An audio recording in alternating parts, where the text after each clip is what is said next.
Yeah, like once two FCs are fully on farm, then you can continue those two you were willing to give up, and just like that.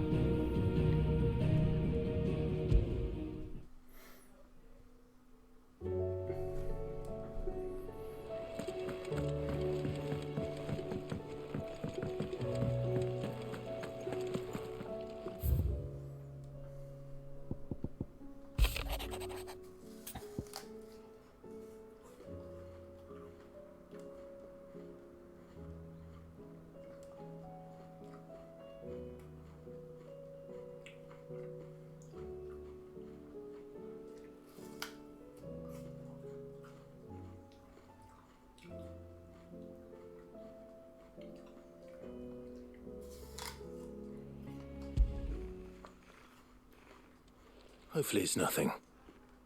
But I should speak to Blackthorn just in case.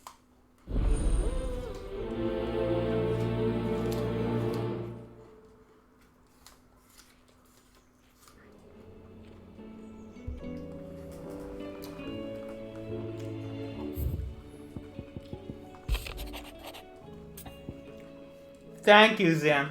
You too.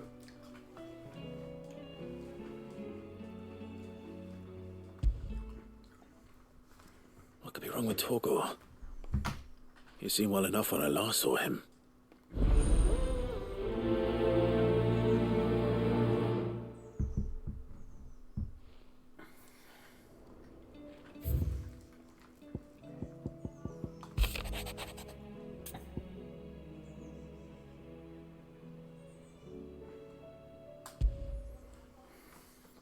Trouble with the ledgers. Shouldn't he be asking Otto for help?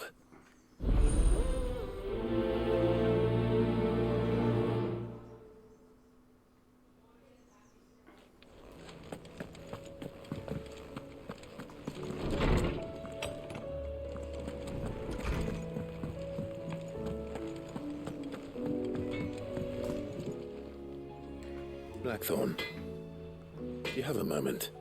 Not really, no. This won't take long. I just wanted to ask how you're getting on. August was worried about you, that you might still be doubting your craft, even after learning the trick of that cuirass. Is there something else weighing on your mind? Perhaps sharing your thoughts might help. That bastard's like a dog with a bone. Still, you've got a keen eye, I'll give him that. He's just, well, Karen showed me something. Something I've never seen before. And that was? A sword.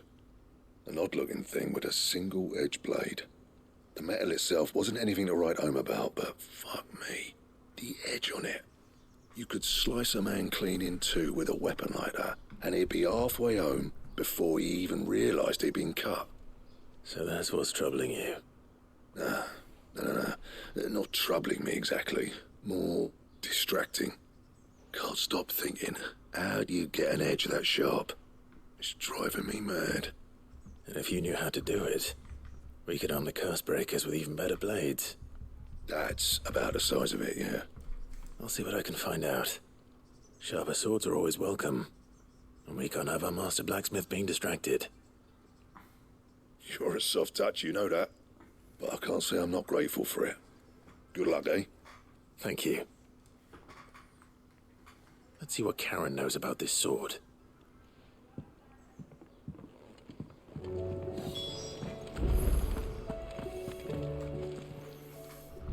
You're looking well, Karen. What you want? Out with it. I want to know about the sword you showed Blackthorn. Single-edged and extremely sharp. Running around after him again, are you? I suppose I am, yes. But I need to help him find out how to work an edge like that. It's driving him to distraction. Little wonder, I suppose. There's not many like that make it as far as the twins, and those that do go straight into private collections. Which made it nice and easy finding a buyer. Can you tell me who bought it? Where is it now? You think I tell people who my clients are? Suppose you're not likely to go nicking him off me, are you now? Fine. If you stop mooning at me like that. Lord Ignac's the man you want. Dalmekian bloke. Collects weapons and the like. And he's got more money than sense, which is why he's one of my favourite clients. Reckon he'll still be at the inn in Dalamil, where I left him. Thank you, Karen. Oh, and he's a touch eccentric, if you take my meaning. I appreciate the warning. I got your note. You think something's wrong with Torgal? So you can read. Congratulations. But I didn't say I were wrong with him. I said something weren't right. He's not been eating me treats. He used to love cracking the bones from Molly's boiled brown, but now he won't so much as look at 'em. Didn't like him, which is why I'm of a mind that his mind's on something else. You've not been working him too hard, have you?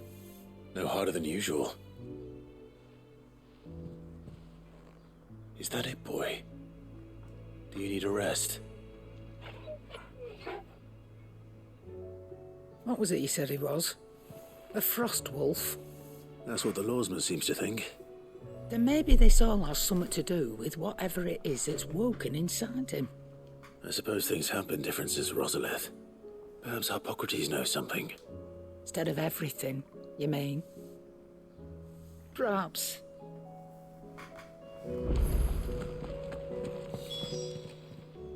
Aye, it's a dangerous world out there.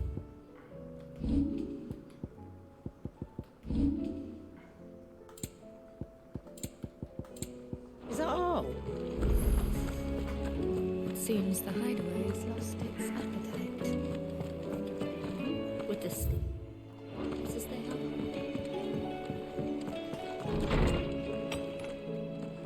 Is a storm coming soon? Lawsman, I need to ask you about Torgal. Something's not right with him. He isn't ill, is he? I don't think so. But according to Lady Karen, he seems to have lost his appetite, which is certainly a new development. She says he's hardly been touching his bones of late, and she believes it may have something to do with what happened at Rosalith Castle. I rather think she might be right, though not about his appetite. All canids are instinctively inclined to crack open bones for the rich marrow that resides within, and I see no reason why a frost wolf should be any different. Accordingly, I suspect it is not a lack of appetite that afflicts Torgal, but a surfeit of it. If we assume that his newfound magics require additional nourishment to sustain, it may well be that the bones Lady Karen is accustomed to providing are no longer sufficient.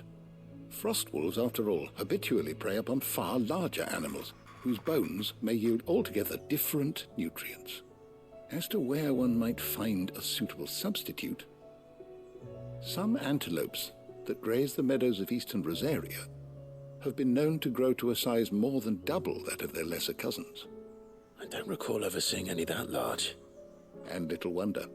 The oldest and largest such creatures rarely leave the safety of the highlands for fear of predators. The last elder antelope sighting I recall hearing about took place near Cressida, and that was long before the village was abandoned. Even so, it seems like a good place to start. Good hunting, Clive.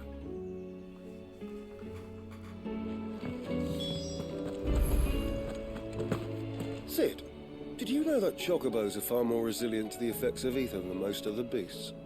Some say that's one of the reasons they were tamed for use as mounts and sumpters, so that an ether flood wouldn't mean instant death for their riders or drivers. Me, I reckon they built it up over generations. Too many foolish traders driving their birds into floods, and only the toughest surviving.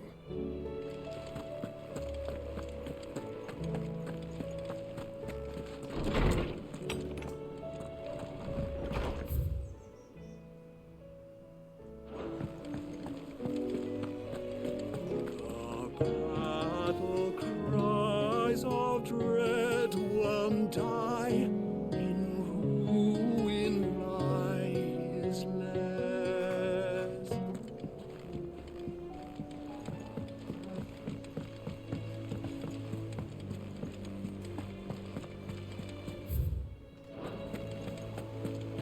Did you see that?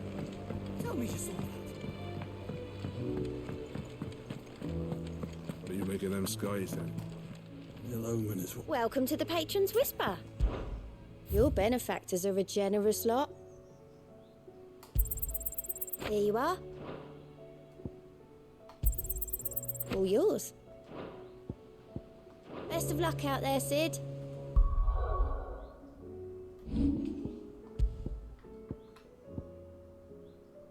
Increases his healing potency of high potions by 25%. That's good. Clive, did you get my letter? That's why I'm here. Shh. Otto might be listening. Is this better? A little. Listen, I've some bad news. It turns out the Hideaway may be slightly behind in its payment to certain lenders, and it may be my fault. But I swear to the goddess, I thought I had the numbers square. Sadly, that square turned out to be more of a circle. 0, you might say. I can straighten it out, I swear, but it's gonna take some time, and I'm gonna need help keeping it from Otto. Bit late for that, I'd say. There you are! What a surprise! So let me get this straight. You forget to pay our lenders what they're due, and instead of coming straight to me, you get Clive to come to you. And I hope he'll dig you out of the hole you've dug for yourself. Clive, the man in charge of the place you've been cheerfully trying to bankrupt. And you thought this was a cunning plan. Why? Well, who needs paying? Oh, just Martha. And the dame. And, well, Lady Karen. But only 500 talents. We owe 3 of our most trusted friends 5 million gil. Each. 5 million each. They lent us the bulk of the money we used to rebuild the Hideaway, you see, and, well, I must have made some sort of oversight. Those ledgers were my responsibility, and it was my decision to entrust them to you. This is my fault. Do we have that much to hand? I can always ask my uncle. No, we don't. And no, you won't. We've lightened Lord Rosfield's purse enough. After the king's ransom we had off him, he deserves better than to see our begging bowl. Besides, we'll need to learn to stand on our own if we're gonna make this work. All right. But that doesn't mean you have to shoulder the burden yourself. Is there anything I can do to help? There might be. How'd you fancy taking these to Martha and the dame? Rocks. Rocks, he says. Worth 1,000 talents apiece, these are. A little something Sid and I set aside for when times got lean. And I reckon 15 million in overdue debt probably qualifies. I just hope our associates' eyes are a bit more discerning than yours. I'm sure there will be. Should be me making the rounds, really. But you know how it is with this place. Orders to bark, arses to wipe, and all that. I know. Which is why I don't mind going in your place. Go. Do you know why I only gave Master Clive here 2 star rubies? Because you'd rather Lady Karen killed me. Because I'd rather Lady Karen killed you. Yes. Well, I suppose this is goodbye then. Don't worry. I'm sure Karen will understand. Really? Do you think so? No, I don't.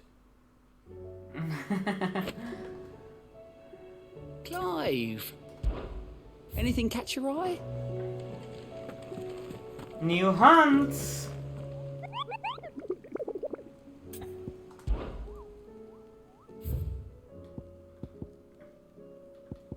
Oh, a new S rank. Ruin reawakened.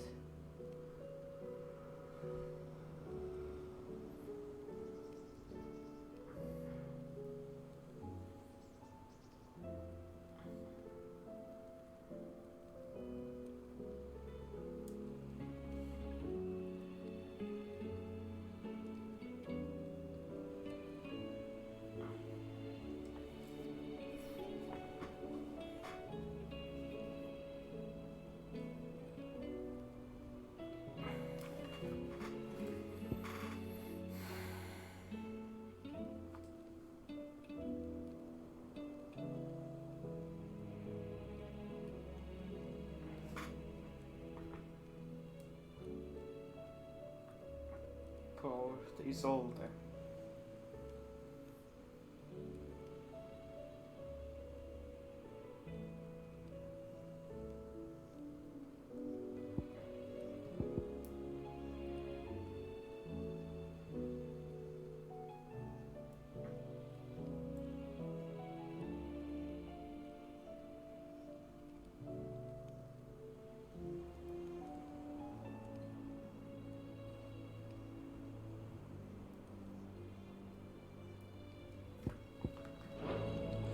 Let's do the side quests first.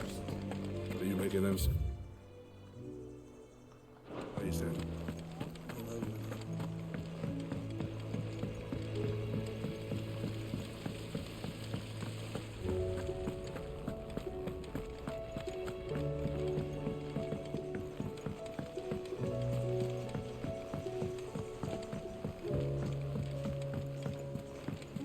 We're all gonna die.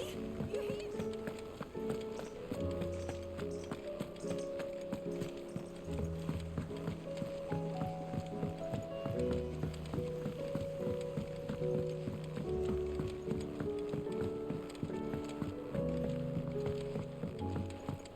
All this fuss over a few dark clouds. That's it then. You'd think the people here had never seen a storm before. Here, Sid. Reckon you might be just the man to help me out of a bit of bother, if you've a mind to. Let's hear it. Well, it's about this alembic the chief's got me making. Lovely bit of kit it is. Bunging a solution you want splitting, and it will separate it out, just like that. Problem is, it won't always get rid of all the impurities. And with some of the stuff we need it for, that ain't good enough. Which is why I've been looking for something to filter the liquid we'll be cooking off. And that's where I was hoping you could help me out. I imagine Ty could get some use out of this alembic too. Distilling medicines and the like. Alright. Why not? Proper job!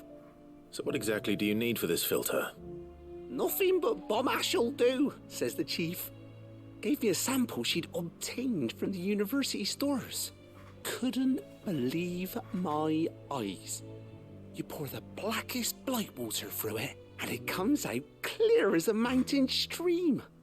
So, I did a bit of reading about where I might be able to get hold of some. And do you know what I found out? It's only the blimmin' bones of a bomb king. They leave them behind when they die, see? I take it that's where I come in. If you wouldn't mind. I saw a billet on the hunt board for one just the other day. Would have gone myself, but, well, fighting dirty great balls of flame ain't exactly my forte. You, on the other hand... All right. I'll see what I can do. Thank you kindly. And a good hunting, eh?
There's the bomb.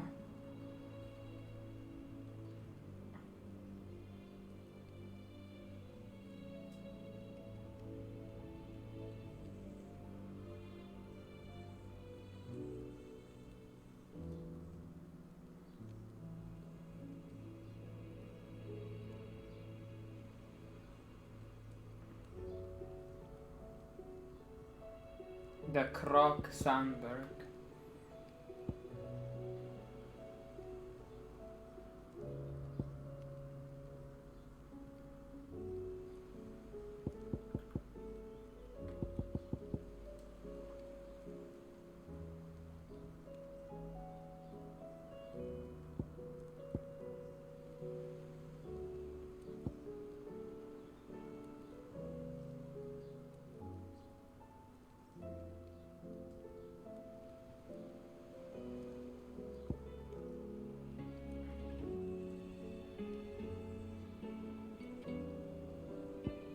Roxanne, Vamer, Dalmatia.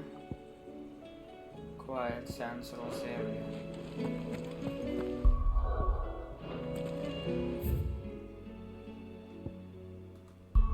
I have not...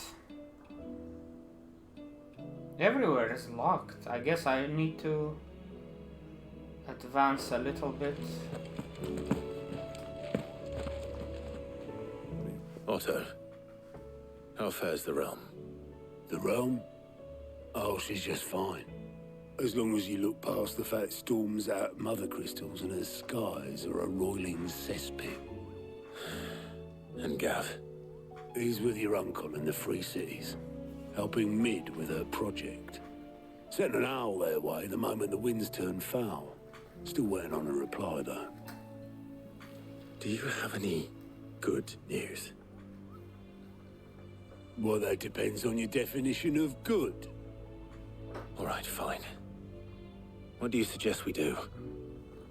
Oh, no, I'm just a messenger. I leave the scheming to those more suited to the task. Could be that Lady Vivian and Old Tomes have their own thoughts on the current state of things. Could be that they don't. It certainly can't hurt to ask. I suppose not.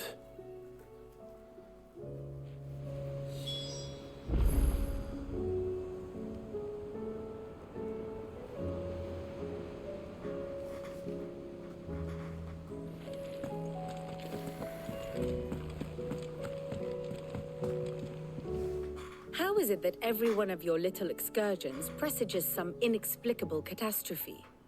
Not that you are to blame for the Dominion's fate. No one could have predicted the actions of the Crown Prince. I'm sorry I couldn't save your home. My countrymen are stronger than you think. A few toppled clock towers won't break their spirits. They'll be back on their feet in no time. I hope so. Look at us. Bluer than a pair of bog crabs. Tempting though it may be, sulking will not help us find a solution to this mess. You believe there's one to be found? I don't know. But I am certain we're more likely to find it if we first examine the facts.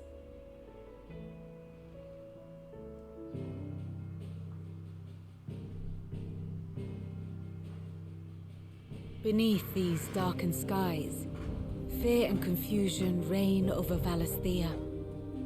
Oh, the lands around the fallen mother crystals had already begun to wilt for want of ether. But not like this. Crystals that filled wells and fueled furnaces, now nothing but pretty shards of rock. And those that hang from the people's necks cast nary a glimmer of light to keep the dark at bay. It is only a matter of time before the common folk convince themselves that the end of days is upon us. Yet I fear a swift end is more than we can hope for. While most of the world thirsts for ether, the remainder drowns in it, spawning Akashic in droves. And amidst the hordes of mindless beasts, with magics as like to fail as function, even the strongest nation would falter. Rosaria and the Iron Kingdom teeter on the brink of collapse, while the tragedy in Twinside has all but paralyzed the Holy Empire. Dalmatia fares little better. Rumor has it the ministers fled the capital after the fall of Drake's Fang, leaving their beloved republic to crumble. Waloed, meanwhile, moves in earnest. The Einherjar has been sighted off storm. The world, in short, is in chaos. It would seem our civilization was nothing but a castle of sand, to be washed away at the whim of the waves.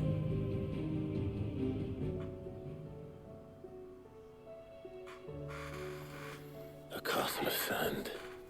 Not my best flourish, but it seemed fitting. The reports I've received are considerably more blunt in their appraisal. Without the protection of their nations, it will fall to the people to defend themselves against those who would take what is theirs. Which is only ever going to end one way. Defending a farmhouse against a band of chocobo thieves is one thing, but pitchforks and palisades will do little to stall an army's advance. Should the King of Waloed deign to invade, there would be none to stop him. None but us.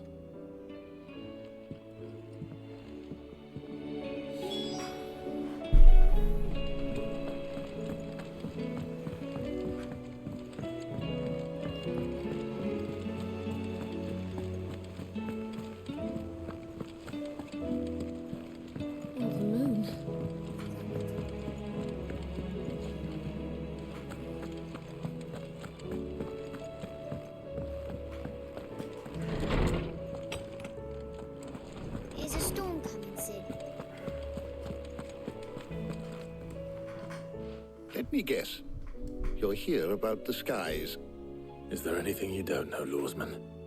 It doesn't take a court astrologer to augur the obvious. As for what has disturbed the heavens, that, I believe, is a question the Fallen might be better placed to answer than I.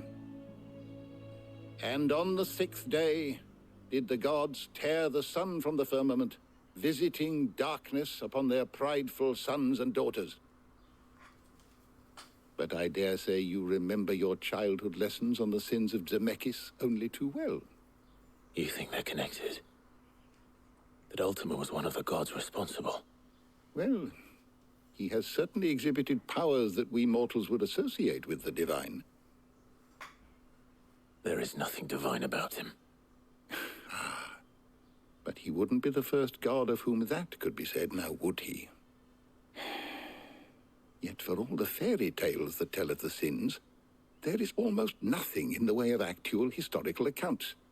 Had I the Journal of Moss the Chronicler, I may have been able to tell you more, but alas, I fear all remaining copies have been lost to time. You will forgive me, I hope? Certainly not. Because there is nothing to forgive. Even without this journal, you've provided us ample wisdom. And we will always be grateful for it. Perhaps Otto will be more inclined to share his thoughts when he hears what the others had to say.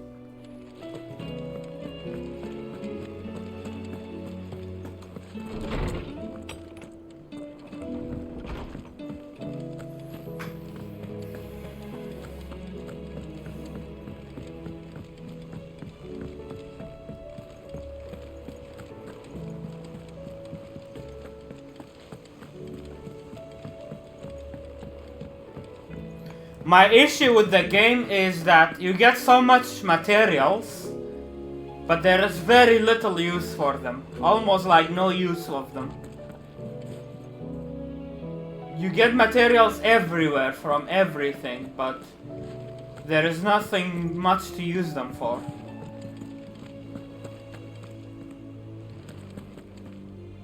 Everything at the blacksmith is worse than what I already have. And no matter how much I advance in the story, I don't get a lot of options. Clive, we have a problem. Only one. That would be a first. It would. Actually, there are three. Everything else is perfect about the game. The shelves. Martha's got a cashier at her gates, and talk of monsters roaming the hills outside of Northreach has put the wind up Isabel and her lot. And don't forget Dalamil. Lubor says the village was raided by bandits. When it rains... It fucking pours. The curse breakers are spread thin, taking stock of the damage in the Dominion.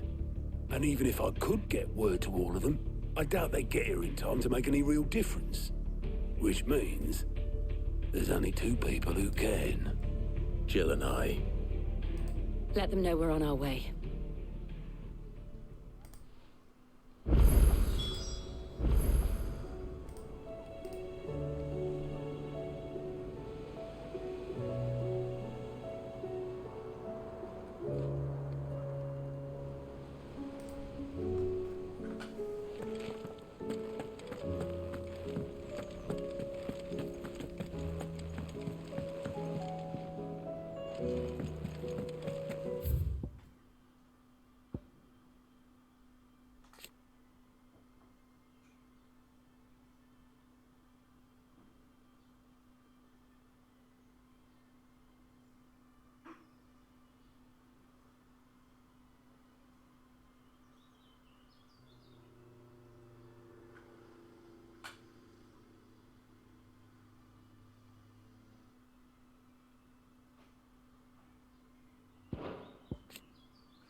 And I'm hoping that might change at endgame. We get more upgrade options.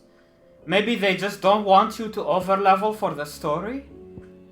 I'm just hoping we can have more options later for increasing our stats.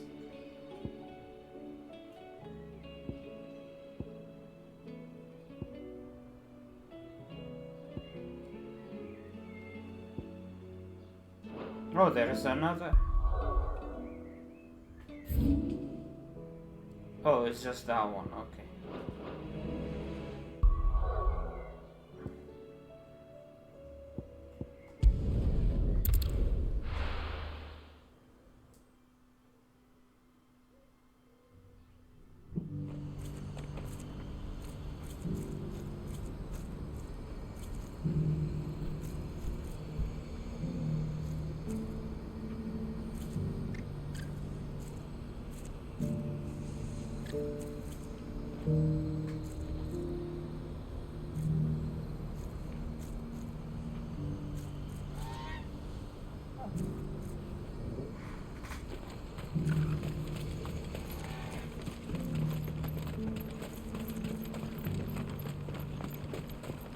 Do you have any fresh water? I spoke to your friends. They'll be along soon. That's fantastic news. Thank you kindly. It's been a while since we all sat down together. And the way I see it, that wine is as much theirs as it is my own. How so? Well, I wouldn't be serving anything but slops without Aldrich to go and fetch the good stuff for me. And then there's Milan, who always sends customers my way. And Bolek, an even-handed keeper of the peace, if ever there was one. Those three are the backbone of Boklad. Lose any one of them, and the market would soon fall apart. And without the market, I wouldn't have a single customer. I'd say that's worth a bottle of 66, wouldn't you? And more besides. Everyone needs a shoulder to lean on. Be they world-weary innkeepers or brooding swordsmen. Right, I'd better prepare for my guest's arrival. I hear you had me carrying a bottle of Gotan 66. If I'd have known, I would have sold the thing and lived like a lord. I'll settle for a cup, though, if you're in a sharing mood. A Gotan 60 bloody 6. Just as well I had something special of my own set aside. A bottle between the four of us might not be enough to drown our sorrows, but it can't hurt. Here they are, the three pillars of Boklad. Sit yourselves down, gentlemen. The woes of the world may be monstrous in many, but there's nothing like a few good friends to keep the misery at bay. Never a truer word spoken.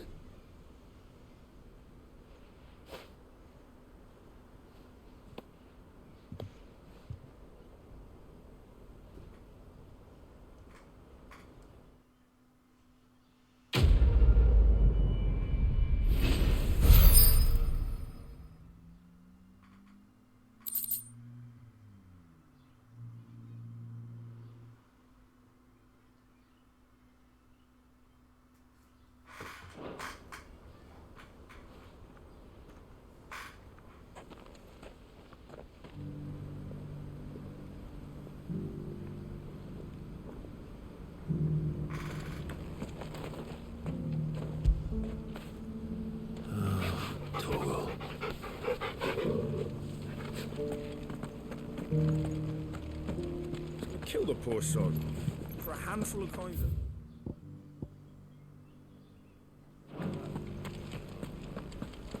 Do you have any fresh water?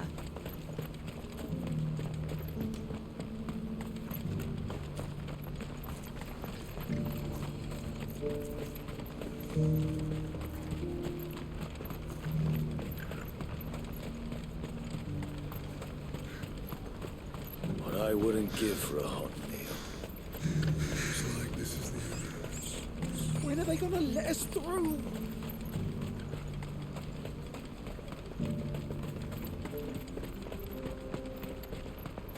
Maybe I should try out Bahamut.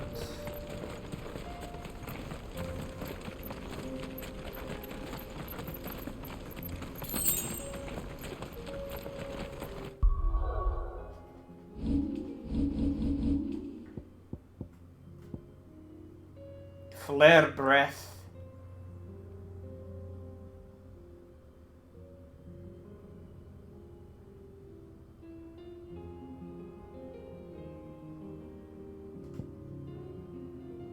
Begin casting Mega Flare. Oh wow.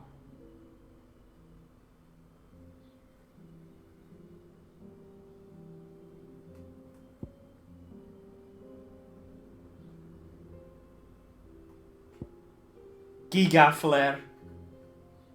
There, I need this.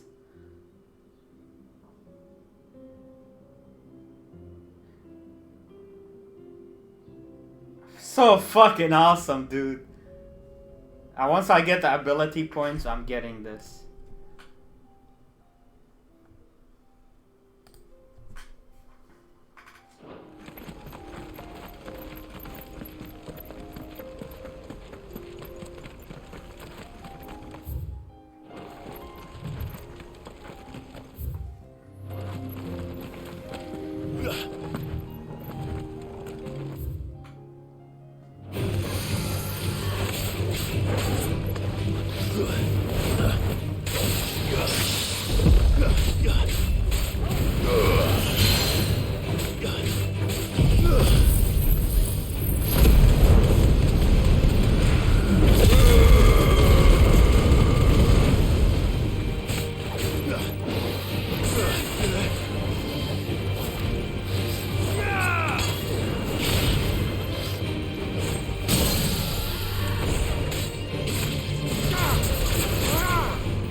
Wrong target, dude. God damn it.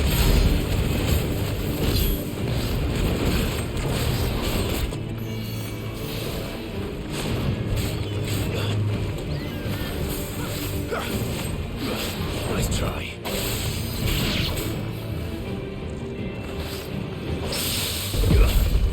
Fire it!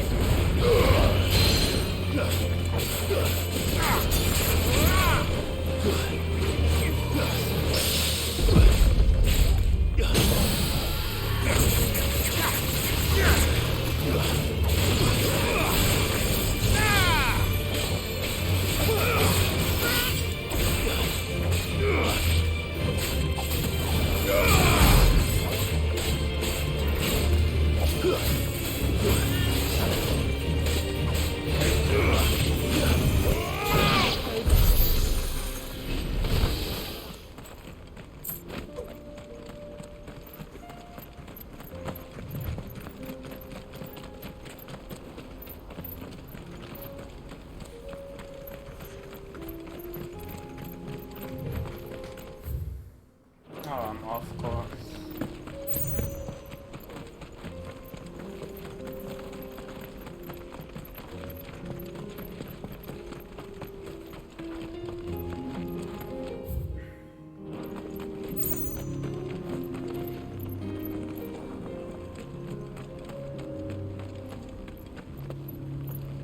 Did Joseph's thieves really lug their stolen wares all the way out here?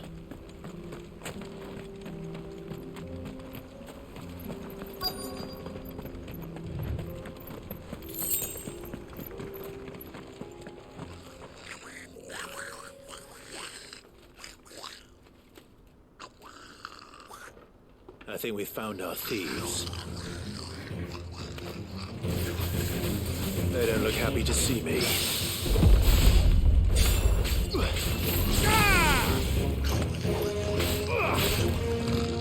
Stay down.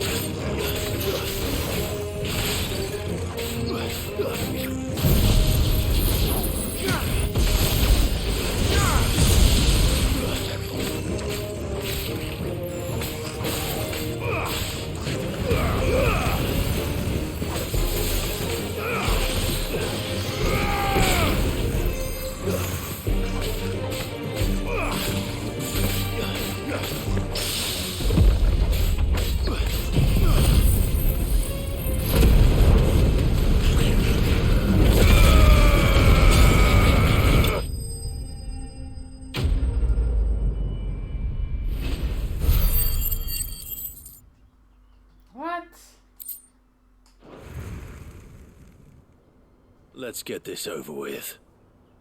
Stop! Don't kill him, he's just protecting his home. Joseph? So the boy was right. I don't know you. Your porter friend sent me to find you. She was worried you might have got yourself killed. Have I been gone that long? Wasn't hard finding the thieves. The problem was knowing what to do with them when I did. I take it things are more complicated than they appear.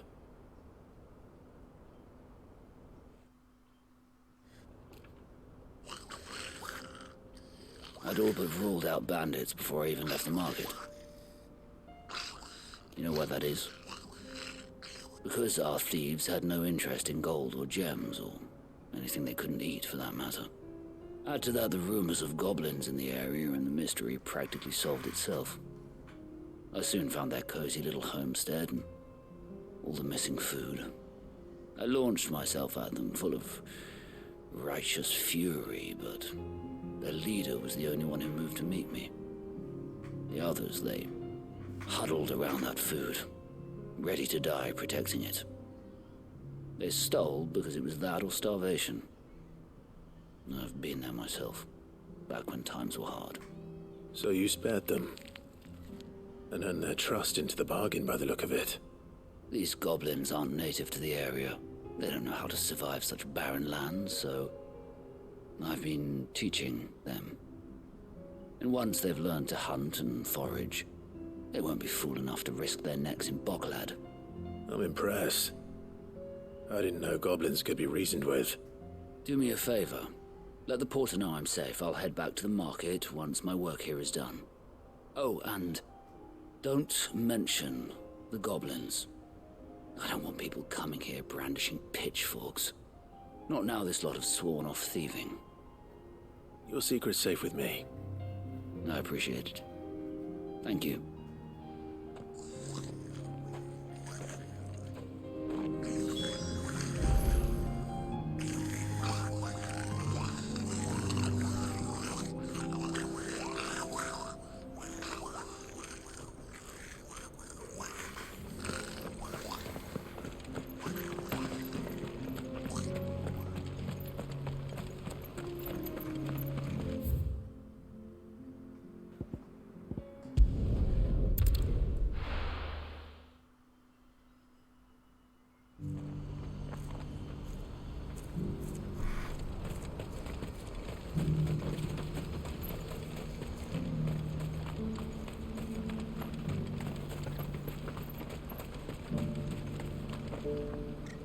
Joseph's fine. He'll be back once he's tied up a few loose ends.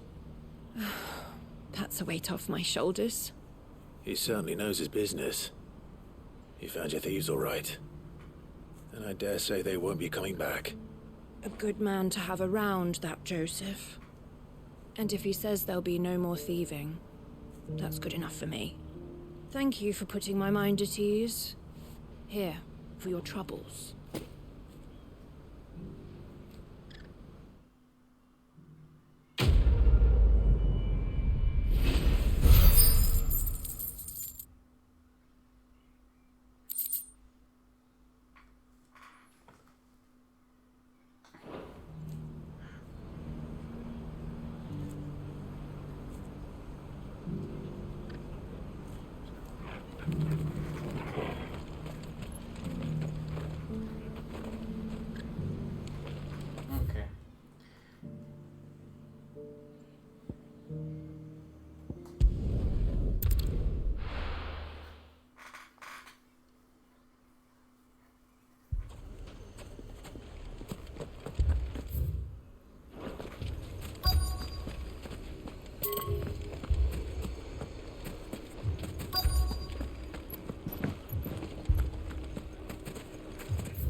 Why can't I?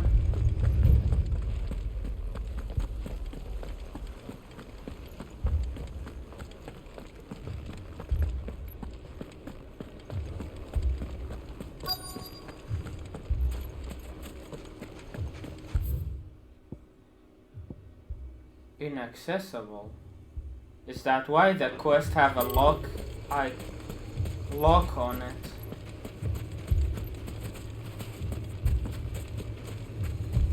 Ah, okay. It depends on the story. Okay.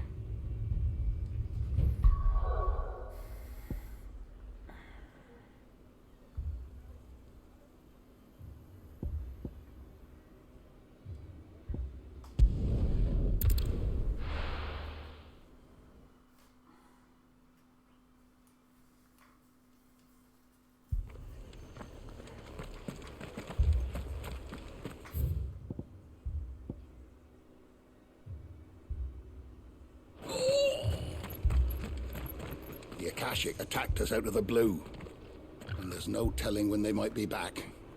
You best keep that sword handy, Sid.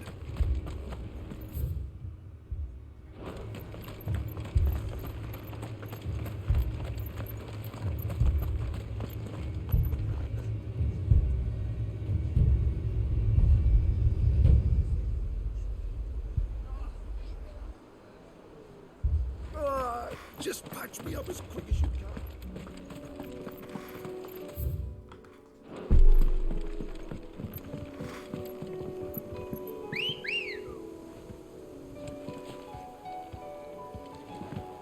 Come on.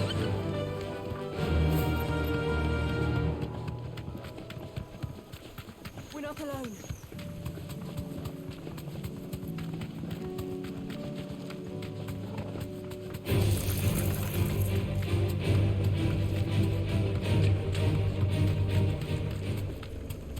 Oh.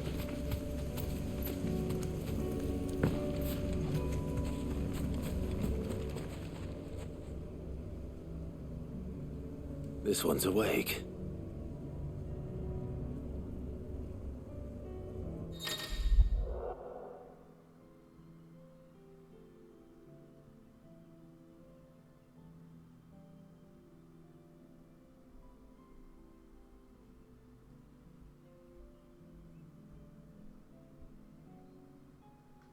Oh, are they challenges? Let's see what's inside.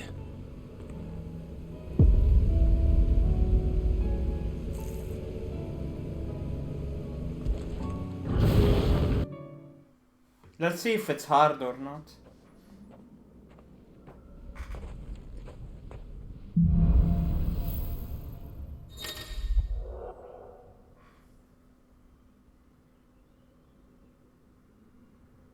I see.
God damn it. Got the timing wrong. I failed. Okay, you cannot heal other than that. You can retry. Do I have to start from 1 again?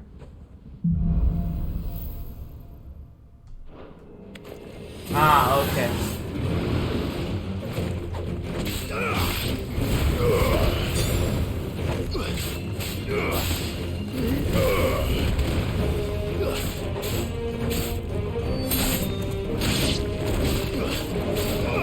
Nice try.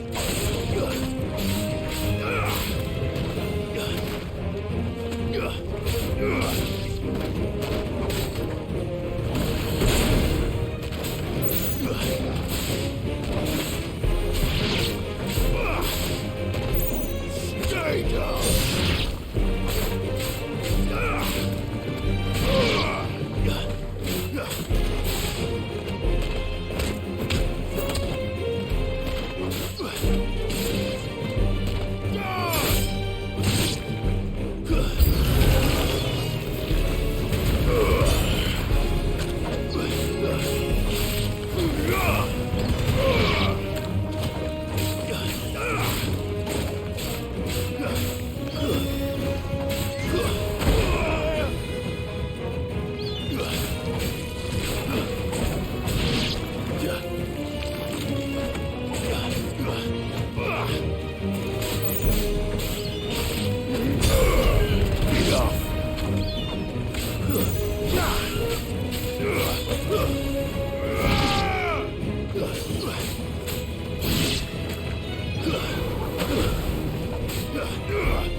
Oh shit. Oh, yeah.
It's over.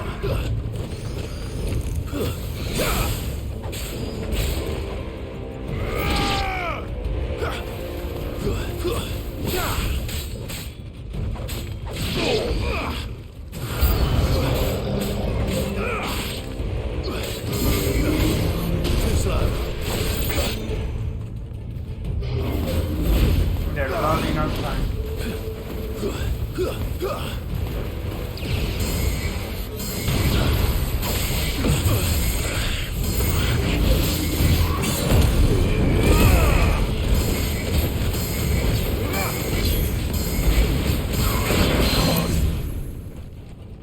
Okay. We come back later for this.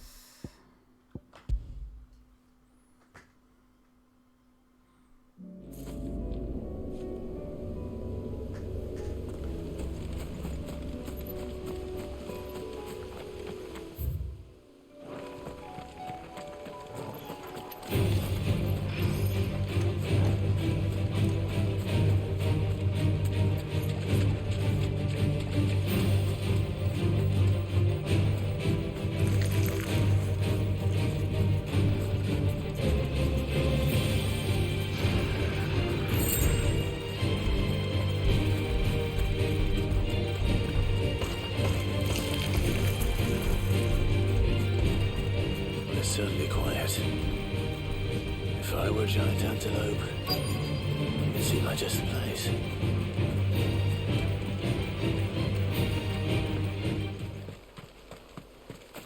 I doubt we'll find one bigger than that.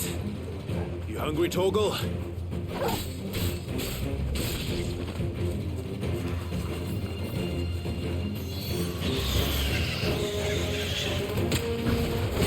I want them to gather around so I can do this.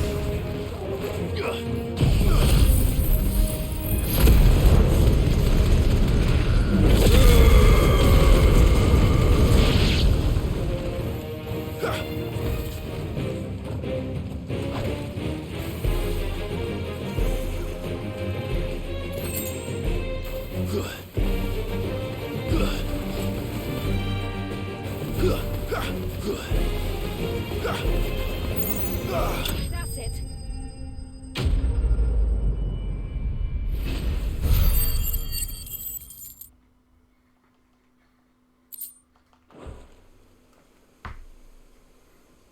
Now.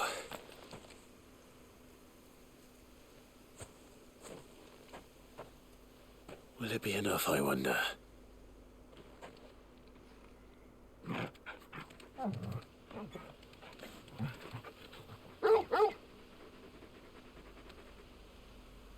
I say that answers my question. Which means we owe the lawsmen our thanks. You're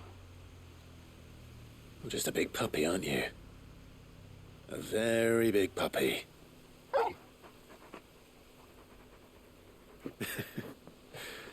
You do know you can take that with you, Torgal. Lady Karen will be relieved to hear you've got your appetite back. Come on, boy.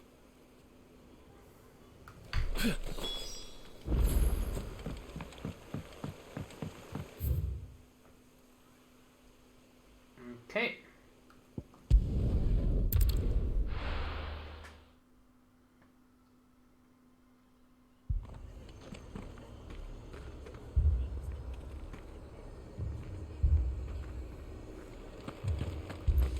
This man's gonna die if we don't get him to a healer.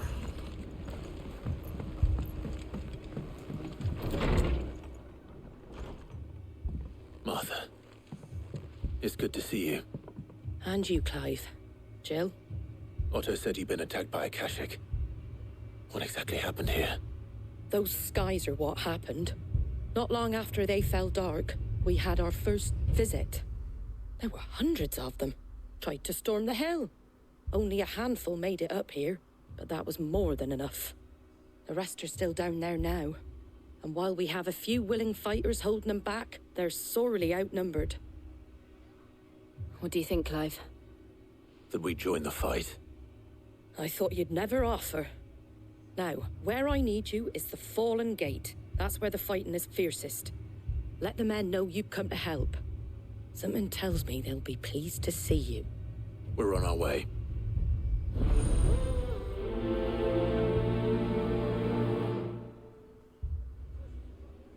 Do you think there are as many as Martha says? More. They were too fast. Or maybe I was too slow.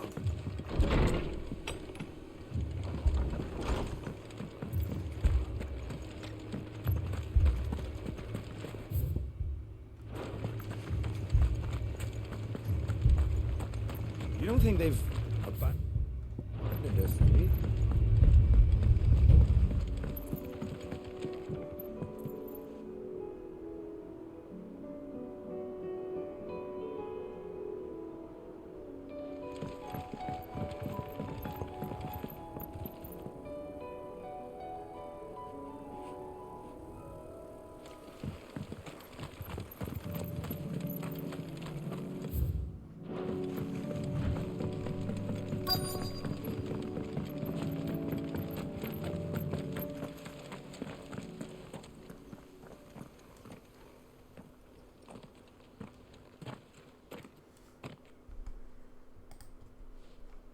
Clive, wounded.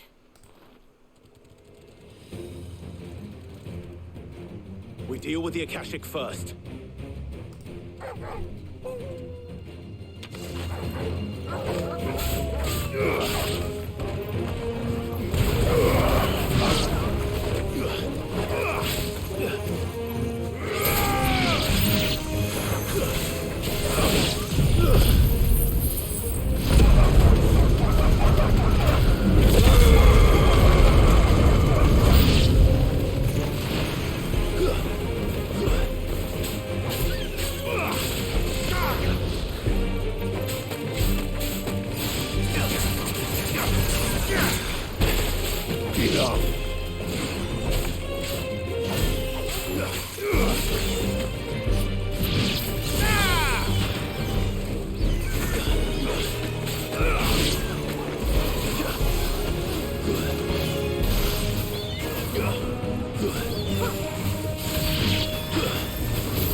These men don't have the look of hired swords.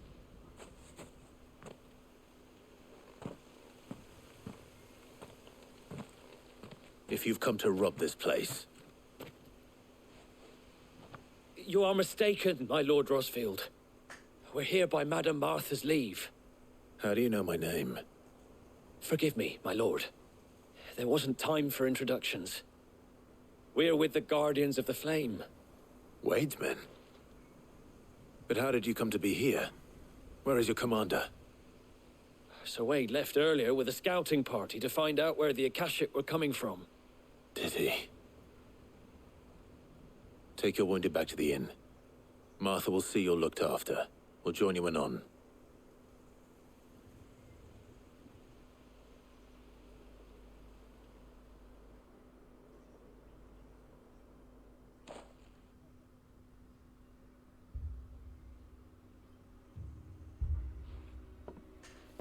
And to think you took them for thieves. A fine reward for holding off the horde, that is. When did Wade and his men arrive? Not long after Rosalith fell. The Guardians asked me to shelter some of them that had lost their homes. They were making ready to leave just as the skies turned, and we agreed it was best we stuck together. Martha! Trouble! The scouting party's almost at the lift, but they got a pack of Akashic snapping at their heels! And they've got wounded with them! They're not gonna make it! Damn it all. We'll worry about them, Martha. You look after everyone here. If any can still fight, send them to the lift. I will. You two be safe now.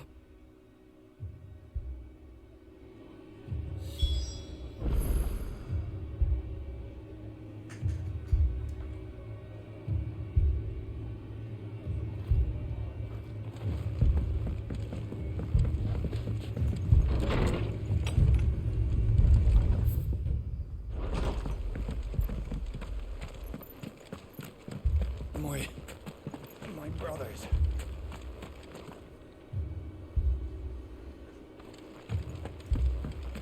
Mad dogs. The lot of them.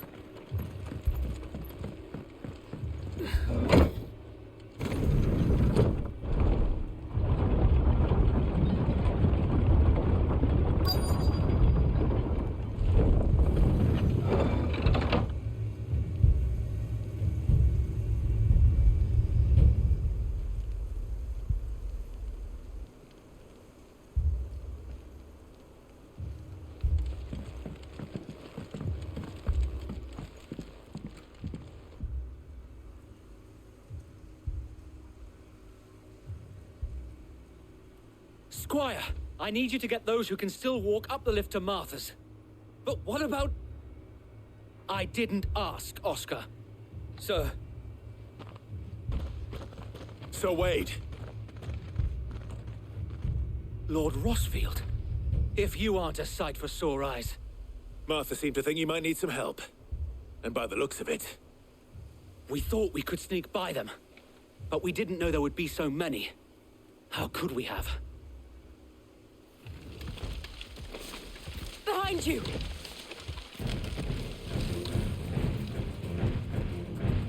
Damn it! We need to get the injured to safety. Do you think we can hold them off? We can certainly try. Are you with us, Sir Wade? Always. Then let's do our duty.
Is anyone hurt?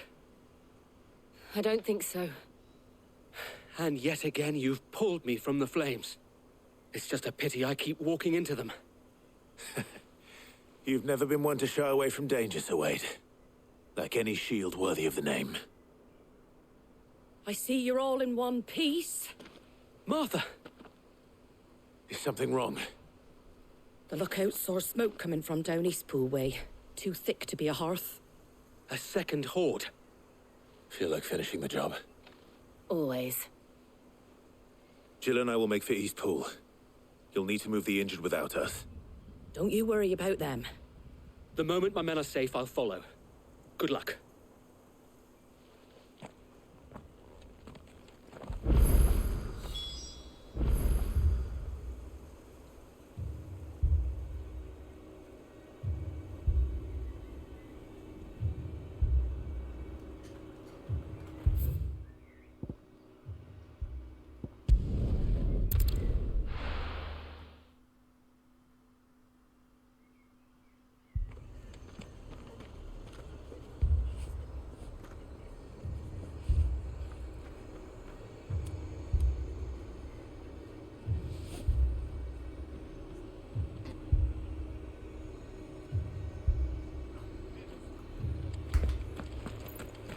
This man's gonna die if we don't get him to a healer.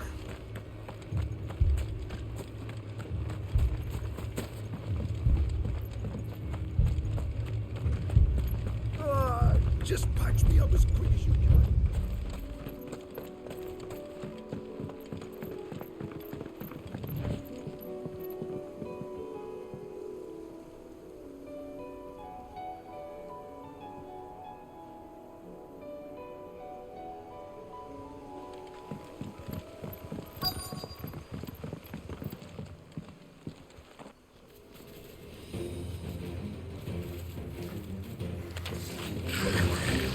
They're headed for the rest.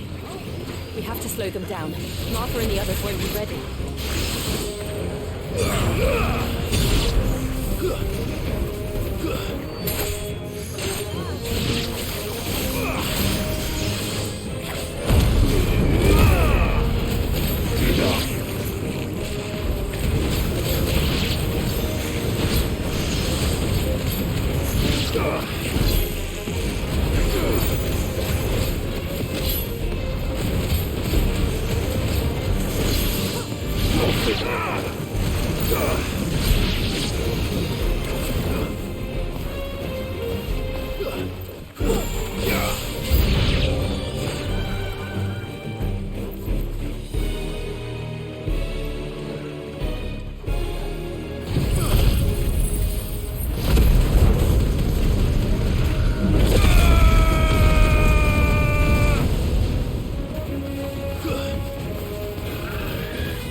Something's coming.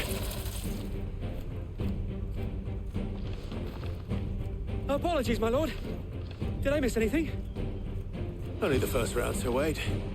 Shall we? Oh my god.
Too slow. Nice try.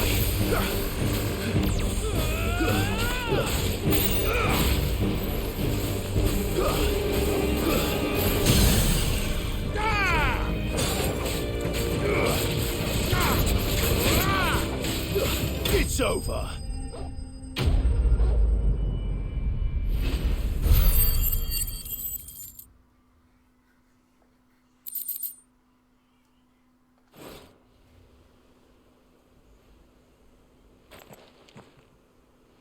Do you see any more? No. I think that was the last of them. But it won't be long before the next lot arrive. Then we make for Martha's while we can.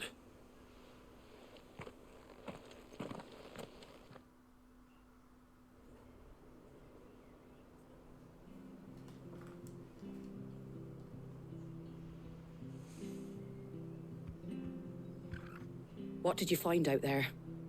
The same as Sir Wade. Scores of Akashic. Well, wherever they came from, they're gone now. Our lookouts say the lowlands are clear. Hopefully we'll have enough time to lick our wounds. How many of your men were injured? A damn sight less than if you hadn't turned up. Thank you. It was a hard-fought victory. But as long as the skies remain dark, I fear the Akashic's numbers are only going to rise. It's not a matter of if the Horde will be back, but when. And whether that's sooner or later, we'll need to be ready. The inn here affords a good view of the land, and is easily defendable. I'd like to make this one of our outposts. What do you say, Martha? You'd have more men to guard the rest. Well, when you put it like that, of course they can stay.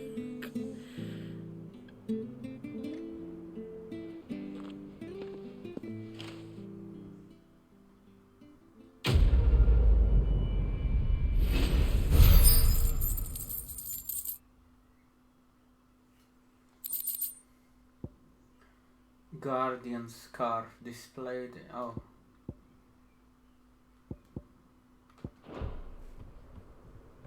My lord, there's someone I'd like you to meet.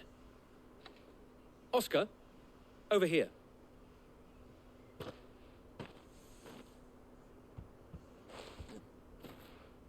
It is an honor to make your acquaintance, Lord Rossfield. I am Oscar. Oscar of House Murdoch. Murdoch?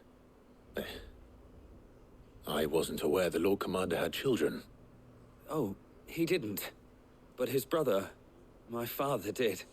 I am Sir Rodney's nephew. Well, go on then. It's not for me to ask him. Yes, Sir Wade.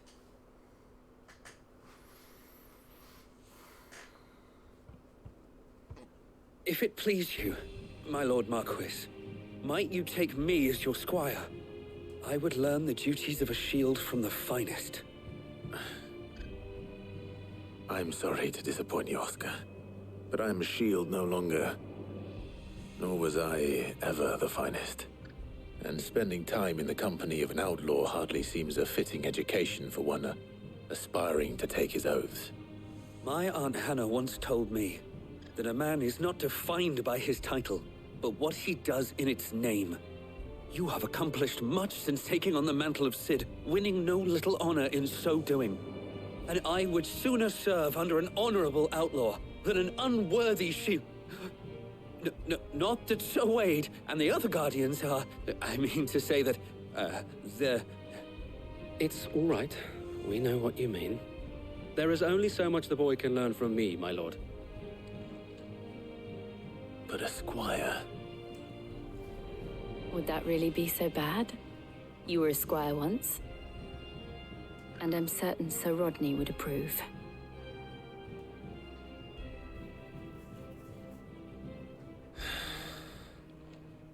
Know that I'll show you as much leniency as your uncle showed me. I would not have it any other way.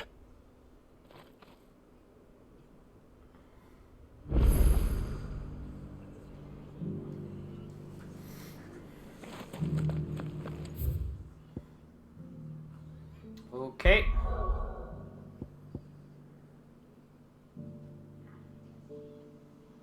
Oh, did the areas open up?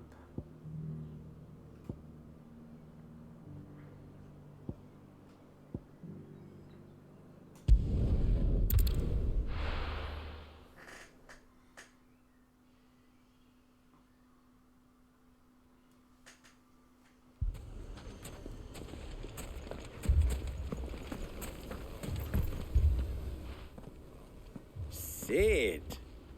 Your new companion appears much more formidable than your uncle. Should I be worried? You haven't been introduced. Jill, Clive has told me much about you. All lies, I'm sure. Your Stolas said that Dalamil has a bandit problem. Indeed. Although, you're a little late. They left with our food and guild days ago. Any idea where they went? The desert's a big place. Your guess is as good as mine. But the fact is, I have more immediate concerns. What did you say to me? What did you say? As if by magic. Let's just say we've yet to reach a consensus about how to solve Dalimil's little problem. And at this rate, it won't be the actions of the bandits which prove to be our undoing. It will be our own. Now, I've tried reasoning with the dissenting parties, but even the Desert Hare has limits. Perhaps we could talk to them. What makes you think they'll listen to us? What makes you think they won't? She makes a fair point, Sid. And you won't have wasted much of your precious time if you fail. They're just across the courtyard.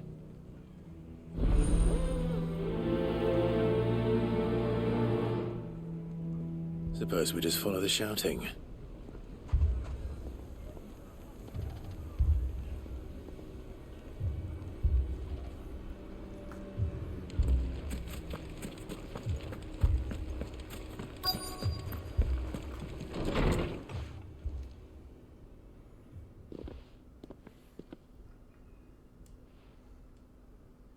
You wouldn't talk like that if it had been your men whose throats were slit.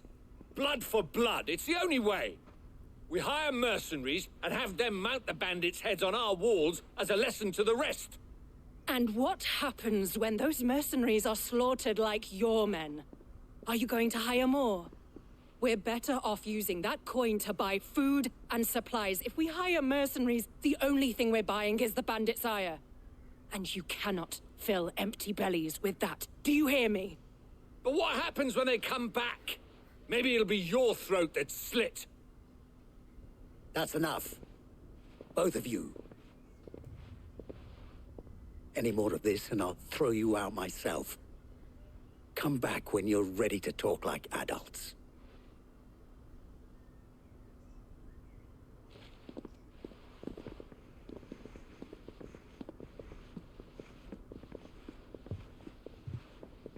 Victor.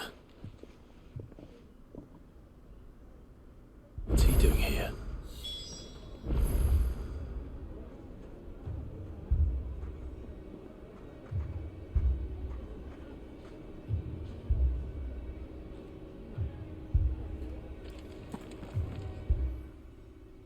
Sid.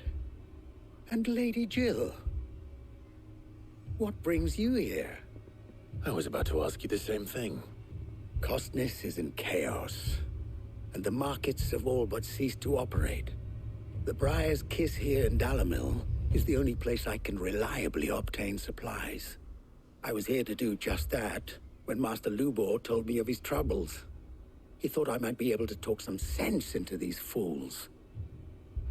But if you're here, I suppose his patience must be waning. Who are those people? Those were the thorns in Lubor's side. And the reason this place might be headed the same way as Costness. It's these accursed skies. The darkness is enough to drive a man to madness. Or an entire city, for that matter. We're still working on the skies. But in the meantime, perhaps we can find a solution to Dalamil's problems. I hope so. For all our sakes.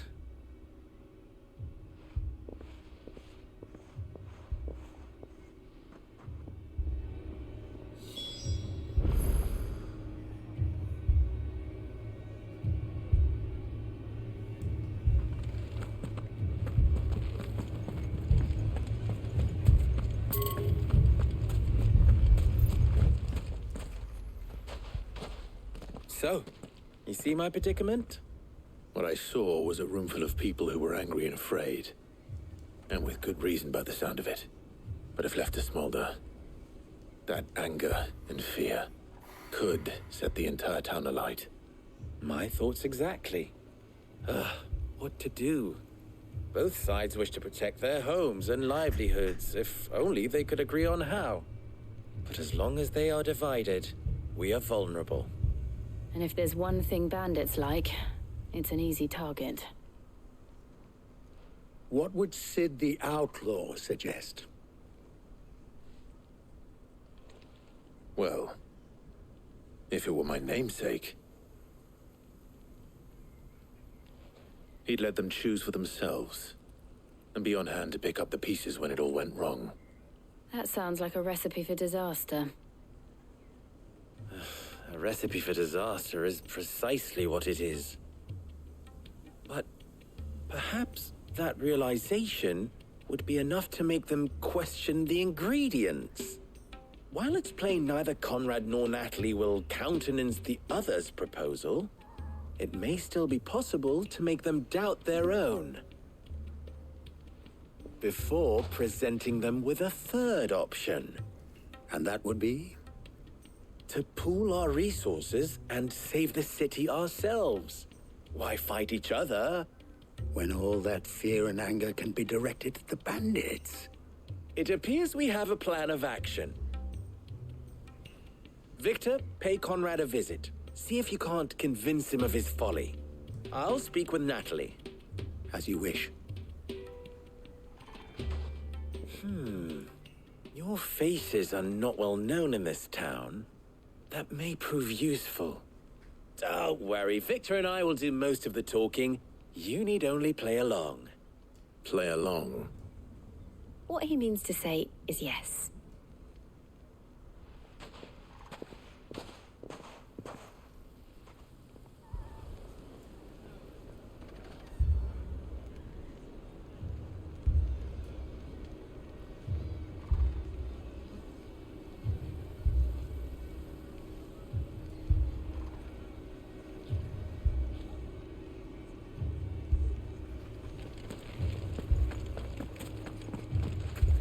People take notice of wealthy men. Shouldn't be too hard to track down Kara's collector. Haven't we had enough fighting? Oh, I bloody well have.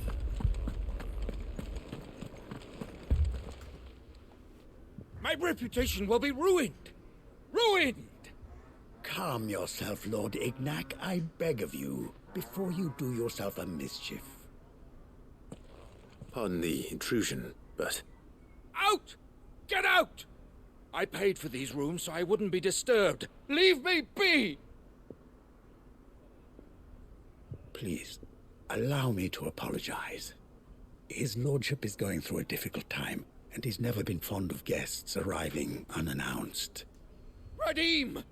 Get rid of the filthy oaf this instant! Very good, Lord Ignac. Would you mind stepping outside for a moment?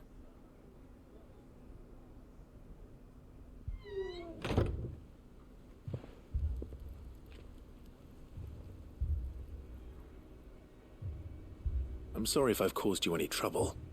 That? Oh, no. That's just how his lordship is. Though the morning's events have left him somewhat fractious. He has been dispossessed of his luggage, you see. The thieves also made away with a considerable amount of coin. Coin the innkeeper will soon be keen to collect. I don't suppose a certain blade was among the stolen items. A single-edged sword. It was purchased from a merchant friend of mine. Ah, you know Lady Karen. Yes, I'm afraid it was. Then I'll retrieve Lord Ignac's luggage. But I have one condition. You have but to state it.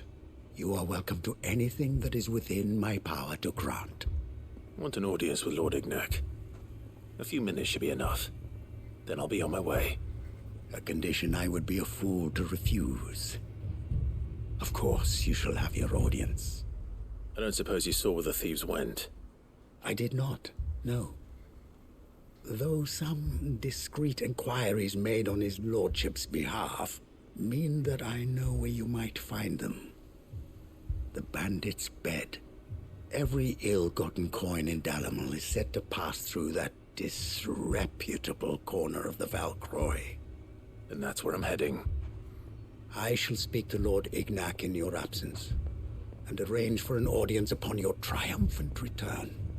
That will be very kind of you. Farewell, and best of luck.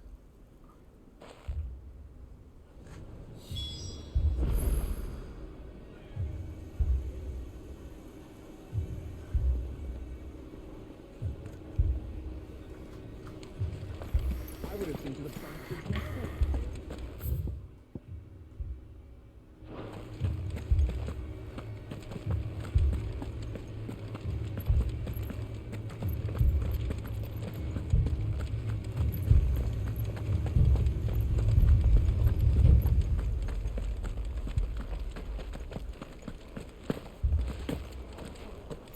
We saw it all from upstairs.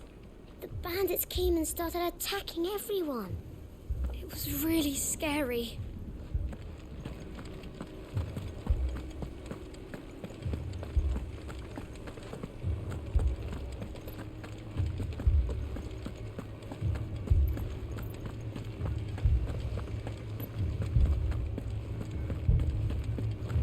It's a wonder the Republic tolerates the existence of the bandit's bed. You would have thought a few dozen good men might put an end to the problem. Then again, what commander would want to march his troops to the Valcroy?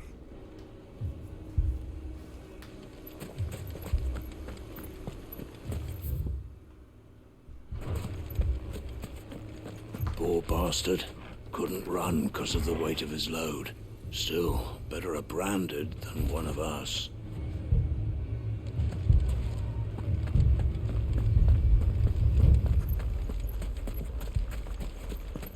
Hold on! I'll have my branded heal your hurts. Picture it, Conrad. Your own city guard. With you as captain. Next thing you know, Natalie'd be offering the bandits bed and board. I don't know about that.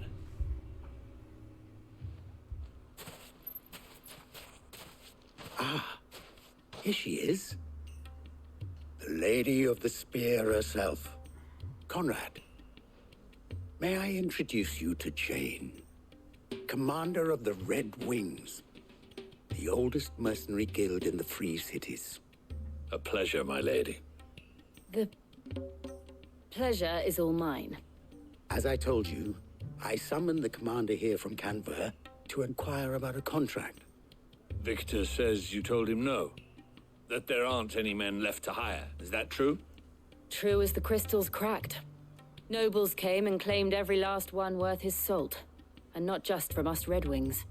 You know of the 7 high houses. There must be 2 swords assigned each one. Granted, we have a few boys left. If it's boys you're looking for. Well, Conrad, are you saying that Dalamul's finest cannot defend this town better than a gaggle of unblooded striplings?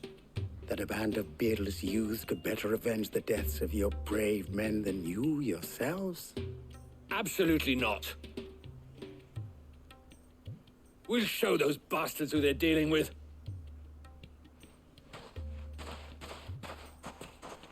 I can't believe that actually worked. Conrad's not what you call the brightest candle in the crypt. And there's a reason why I had you do the talking and not Sid. Well played, my lady.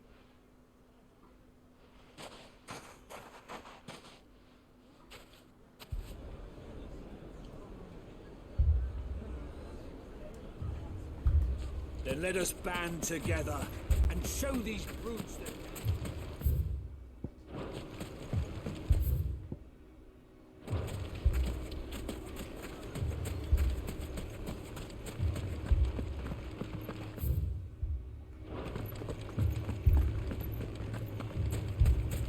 My shop.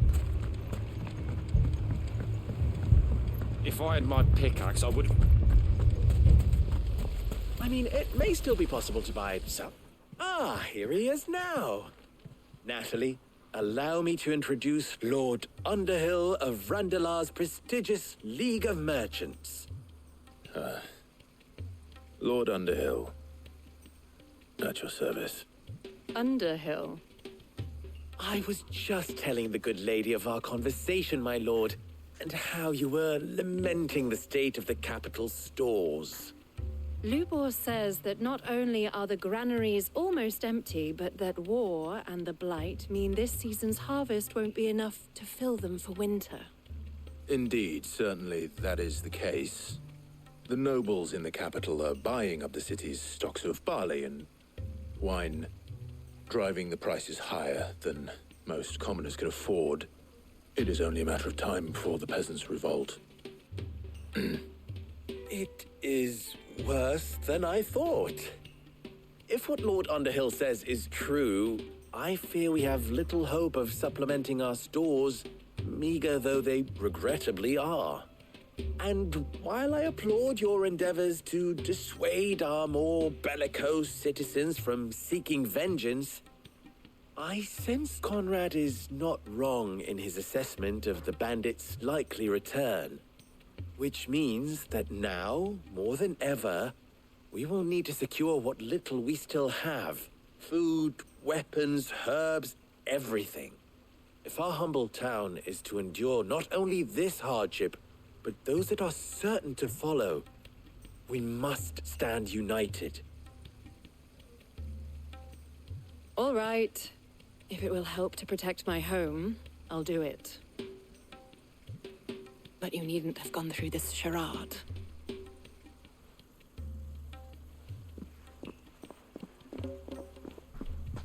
Thank you, Clive. Your performance was nothing if not workmanlike. She saw right through it. I didn't say it was good, merely that it produced the desired effect. Now, my scouts should be returning shortly. Meet me back at the Briar's Kiss, and we shall see what we face.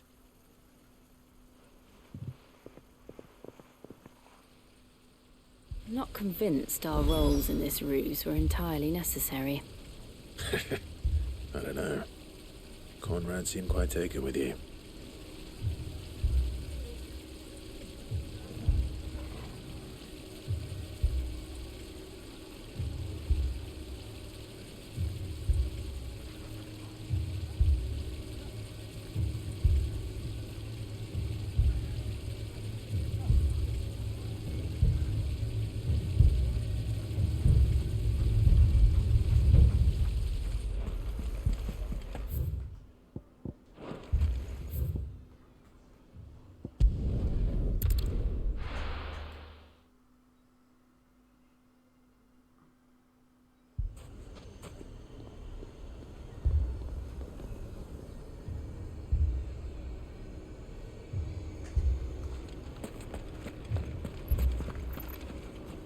Good news, Sid. Both Conrad and Natalie have somewhat gracefully accepted their new roles. With time, they may even learn to. Time no longer appears to be the luxury it was before lunch. I take it your scouts found the bandits. Technically, it would be the bandits who found my scouts. It appears they march for Dalimil as we speak. All of them. You're not serious. They don't just want food, they want the whole damn town.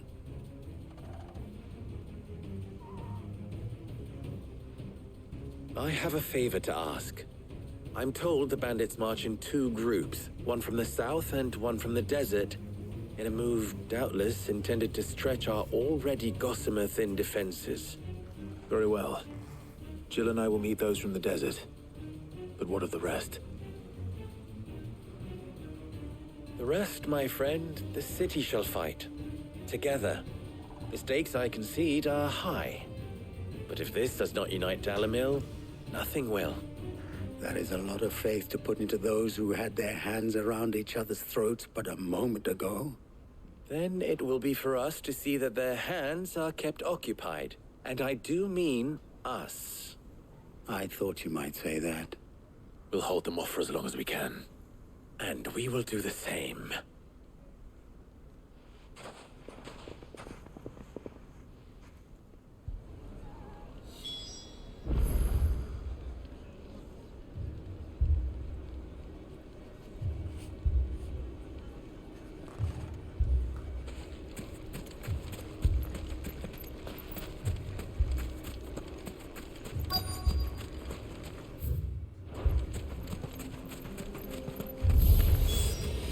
The women folk have come to welcome us.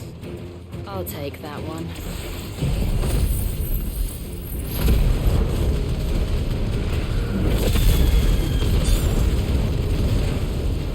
He's all yours.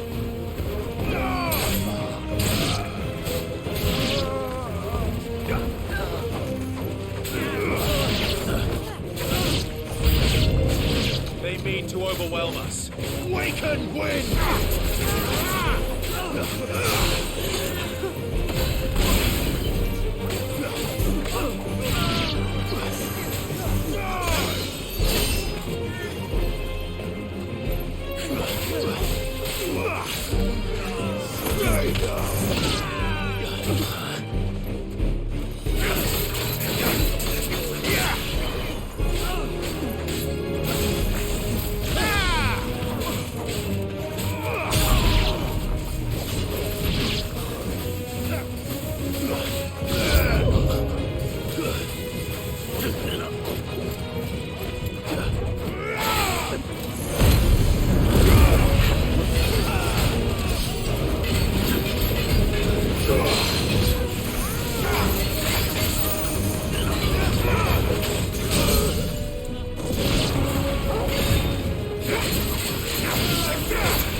The townspeople. Could they have held out? I don't hear any fighting. What do you think? That we should hurry.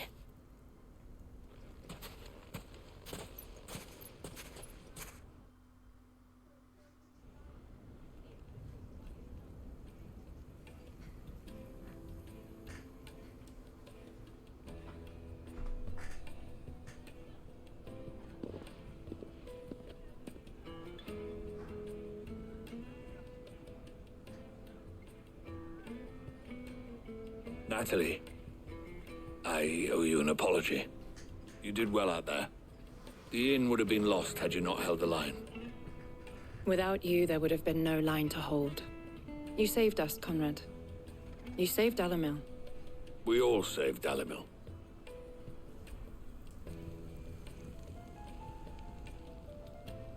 Conrad seems to have had a change of heart. I'd say they both have. I take it from your presence that our visitors from the desert won't be joining us either. Pity. The plan worked, Sid. Granted, it only took an army of bloodthirsty bandits at our gate. Calm now, Victor. Why quibble over the details? We are united, and that is all that matters. As for you, Sid, you fight considerably better than you act. I'll take that as a compliment.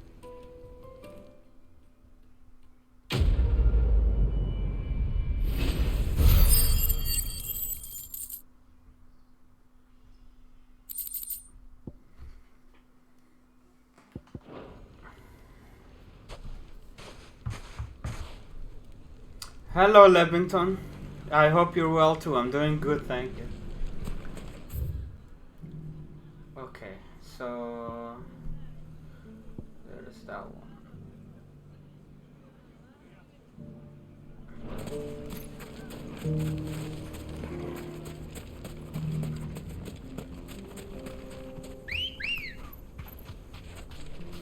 Good girl.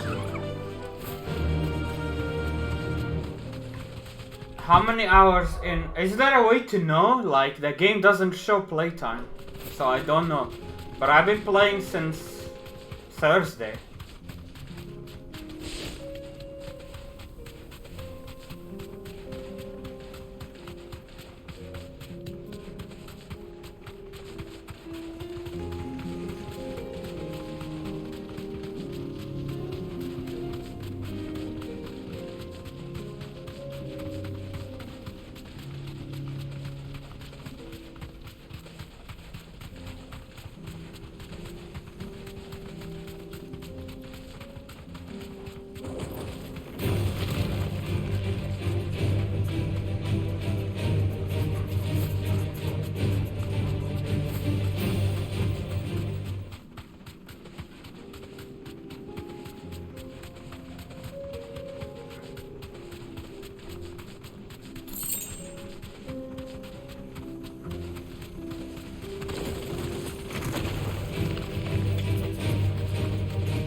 We've got company! Come on, lads, let's tear the bastard's head off!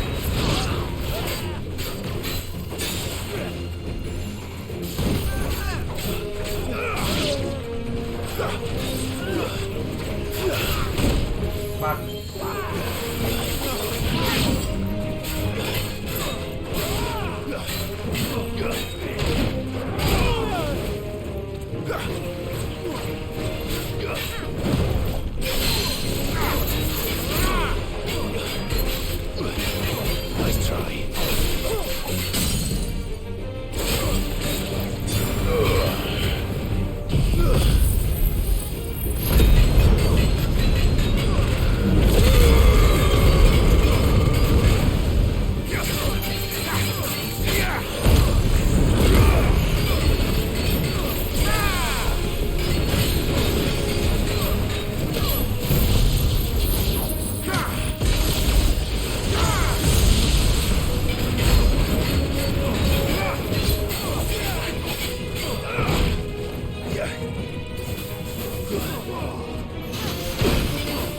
Trying to learn the parry timing. Doing it for each enemy is gonna take forever though.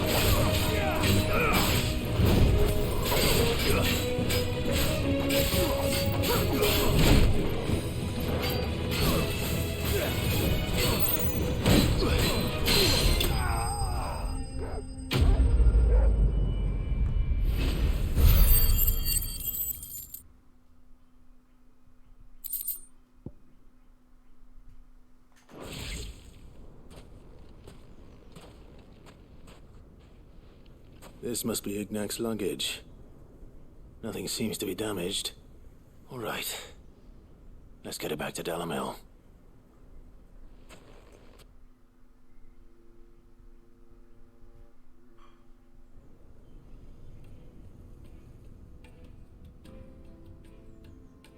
I hear I have you to thank for the return of my effects. What shall I call you, my good man? Wyvern. Glad to make your acquaintance. A formidable name indeed. Well, Wyvern, I appear to be in your debt. Radim here tells me you wished for an audience. Is that all? A few moments of your time should suffice, yes. You're a peculiar fellow, Wyvern. All right, speak. Master Wyvern was wondering if you could tell him about a certain single-edged sword you recently acquired. Oh, a true work of art, that one. Karen drove me hard on the price, but I would have sold her Radim here to get my hands on that sword.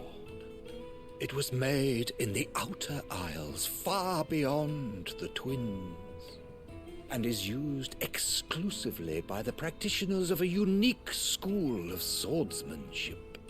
They believe no combat should ever exceed a single strike and hone their blades to such perfection that none ever does. Each sword is made for that one perfect stroke, and for that stroke only. They crack upon a second blow. There's a brutal sort of beauty to it, really. But how do they hone such an edge? Fine question. Why, they use a whetstone, of course. Whetstones, rather. A whole array of them, ranging from the coarse to the fine. 10,000 licks with the sharpening stone, then 10,000 more. But it is the final stone which lends the blade its legendary sharpness. A mineral quite foreign to this great realm of ours. And that is the key. The secret ingredient. Wyvern, it occurs to me that my little lecture is hardly equal to services rendered. Take this, together with my regards. The very stone of which I spoke, far rarer among collectors than even the blade itself. And a far more fitting payment. Alright, that's Thank good. you. Pardon the intrusion, my lordship. However, it is long past time we prepared ourselves to depart. So it is. I am locked in bitter competition with a rival collector of curiosities. I am one step ahead of the unscrupulous scoundrel, but he is hard at my heels. Are there many other collectors out there? Too many to count, but only one do I consider my nemesis. Lord Byron Rosfield. Oh. And is a perennial thorn in my side. I can imagine. Farewell, Wyvern. May our paths cross again. Radim, we mustn't dawdle.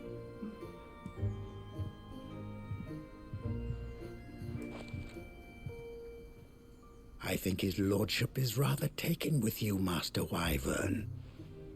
Thank you again for your assistance. Coming, my lordship. I'll be right there.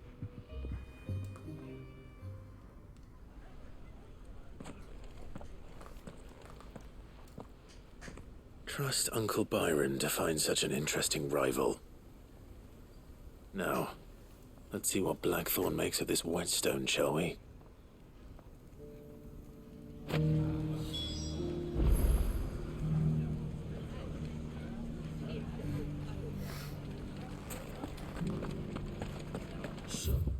Alright, break time.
First we find Isabel. Heard a bloke saying he saw ghosts on the far side of the wall. I saw it with my own eyes. The whole of Ireland. If there are ghosts in the Royal Meadows, then why isn't a garrison dealing with them?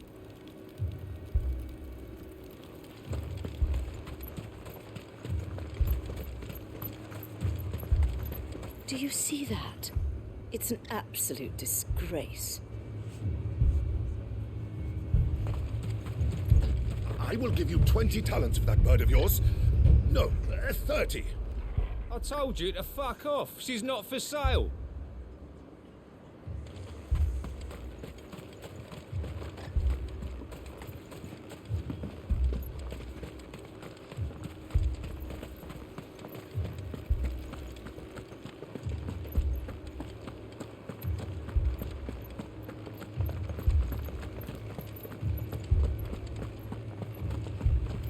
I can't do it. I can't.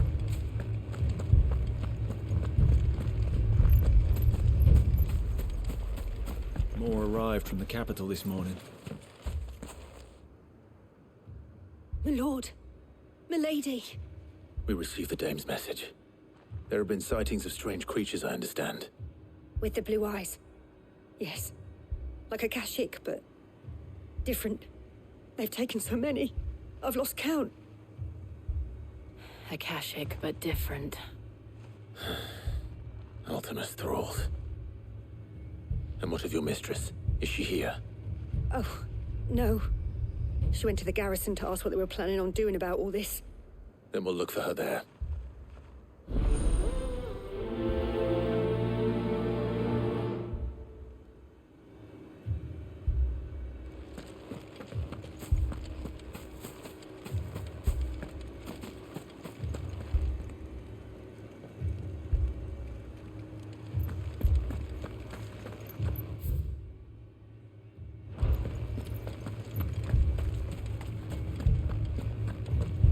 We could leave. But when? The two soldiers were carrying... Another. He didn't have any legs.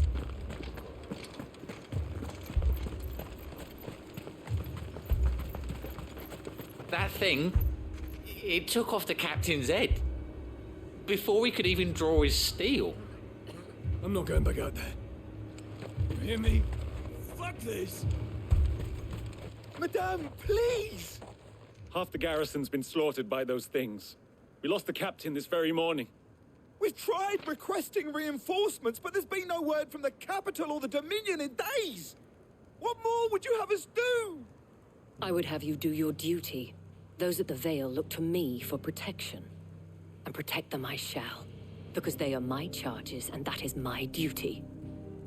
In case you have forgotten, the people of this town are your charges. But more than that, they are your people. Your sisters, your brothers, your lovers. So you have a choice. Lay down your sword and watch as they are slaughtered, or take it up and do what is right. She speaks the truth, you know. This here, it's all we have. It's all that's left. What we have left is our lives! Do you really want us to lose them as well? Not if we don't have to. Look, there's a cask under the captain's bunk. Let's talk about this over a drink, eh? I'm listening. I'll have a word with him.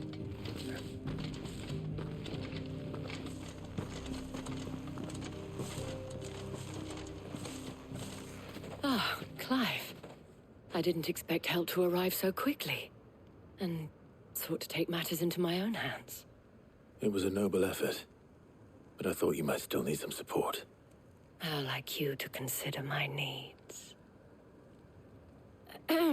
What we need to consider is where the creatures came from. The way the survivors speak of them, one would think they appeared out of thin air. And perhaps they did. It's hard to know what to believe these days. Jill gets jealous. We'll talk to the survivors.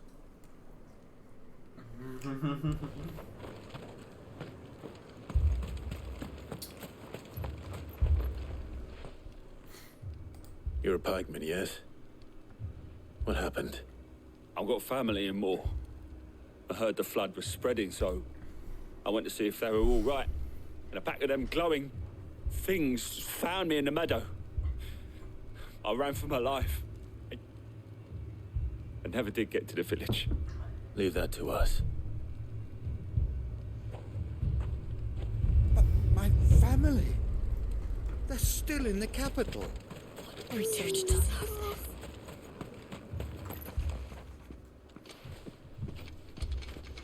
Did you see the creatures that attacked you? Creatures?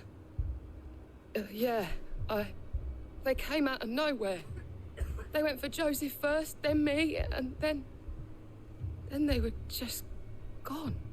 Do you remember where you were? On the road from Oriflamme. We just passed Moor when... Where's my Joseph? It's all right. Just rest now. At least we have an idea of where the thralls might be now. We should head for more.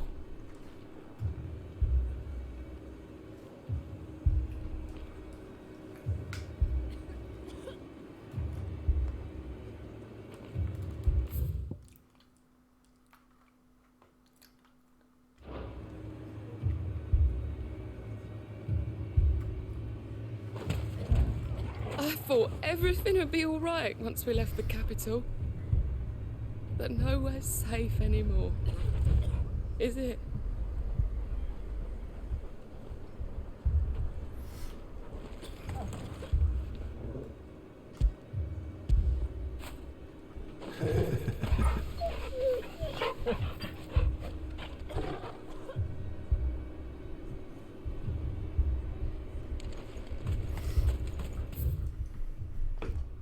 Okay, up here.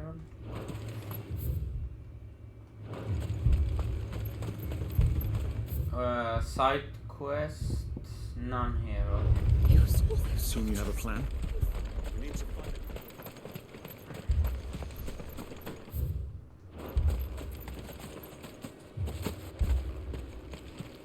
It was all they could do to escape. They just left the bodies there in the flood.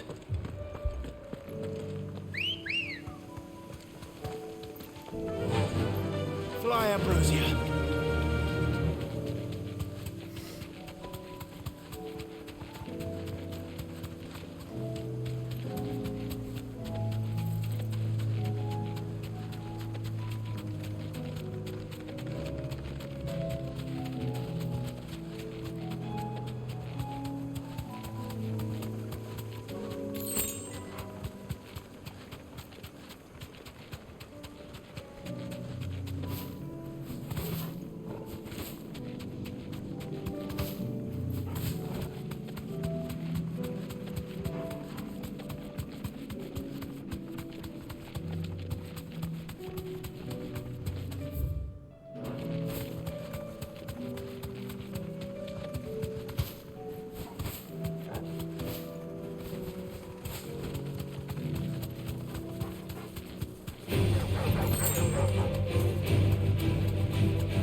How far do they follow you? Jesus.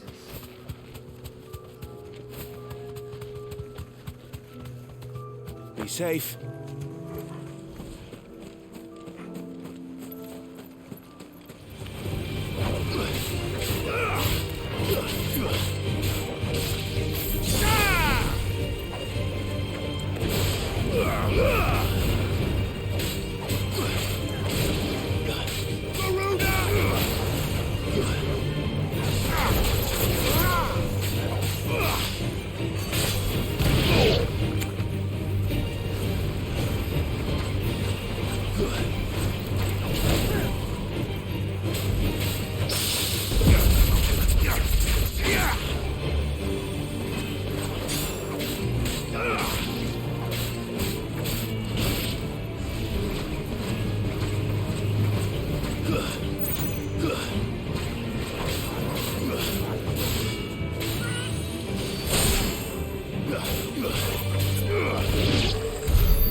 Why do you give me so much spools of yarn when there is nothing to use it on? It's fucking stupid.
Where the fuck do I need to go?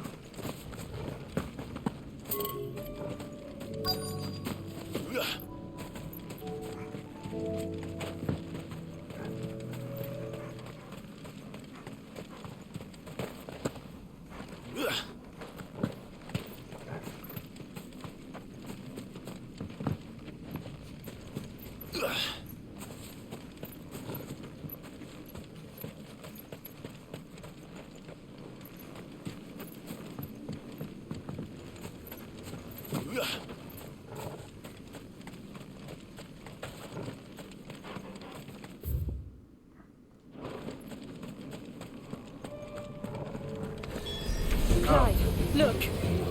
I see them. With me.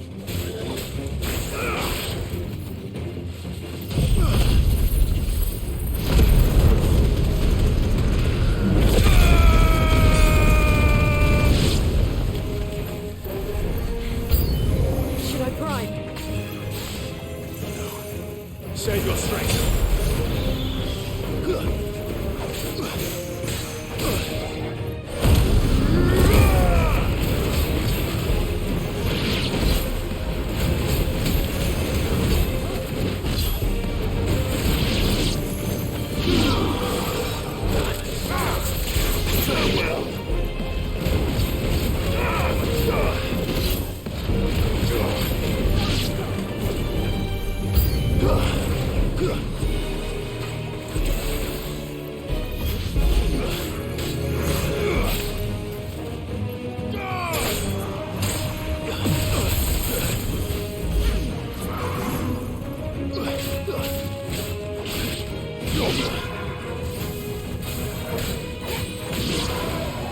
Too slow.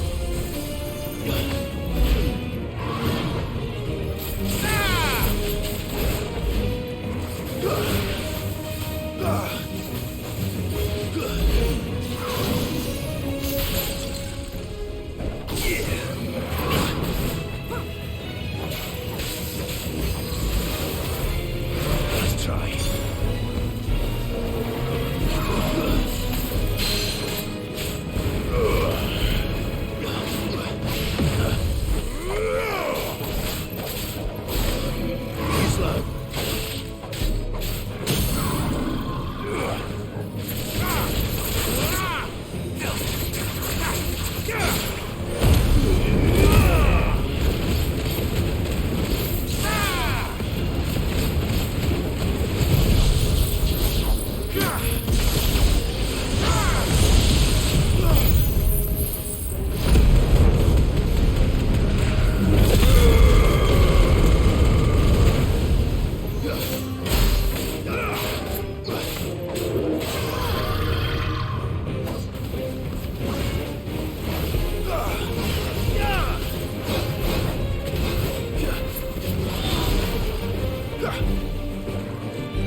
It's over.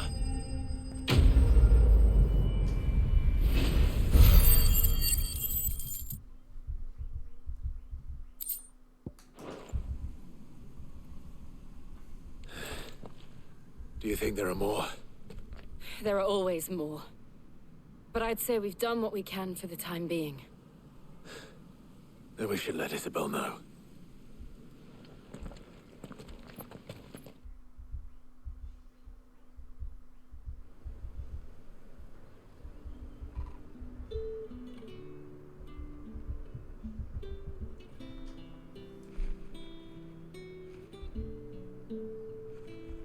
You have the town's thanks.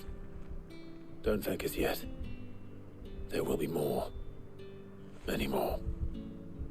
And you'll need to be ready for them. Oh, we shall. Isn't that right, Captain? Yes, milady. The garrison will be ready. Philippe here has convinced most of the men to remain at their posts. For now, at least. Hearing that the Dane would look kindly on any man who committed himself to the task certainly didn't hurt. It's not the most selfless of motives, I'll admit. Whatever it takes, eh? Now me, I never needed convincing. I became a soldier to protect the people I love. And the people I love include the one standing before me. Handsome and chivalrous. Now, if you don't mind, I have sentries to post. Milady.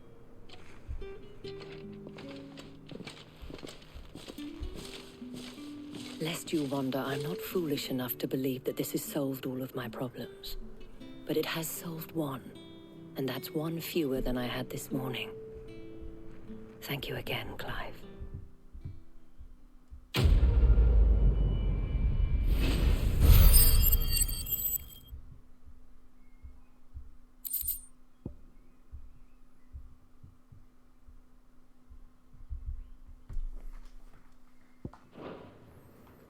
Our friends seem to have things under control. For now, at least. Let's go and put Otto's mind at rest.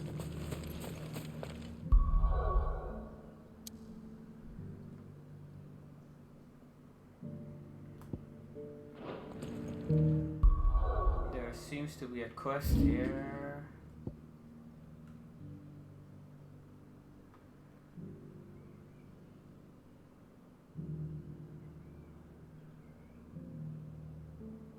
Oh, it's locked, okay.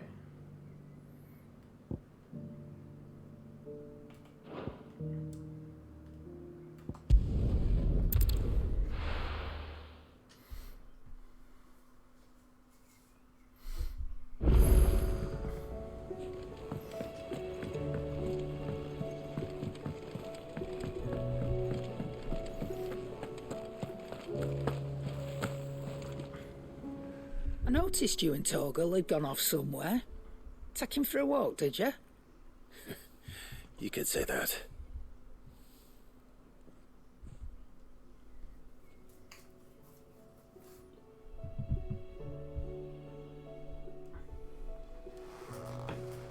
So, Molly's leftovers weren't good enough, eh? That'll teach me for treating you like you're still a pup. All right, no need to shout. Now we know what you're after, I can see about getting some in. Speaking of which, I brought one for later. Can I leave it with you?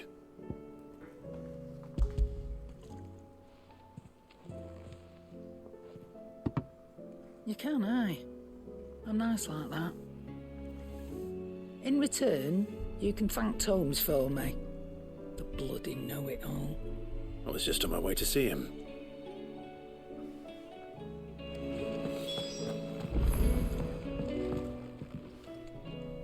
Sorry for the wait, but hopefully he'll agree it was worth it. You learned something about that sword, then? I did better than that.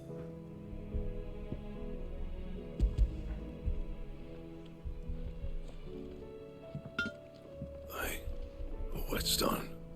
Yes. But not one you'll find anywhere in Valisthea.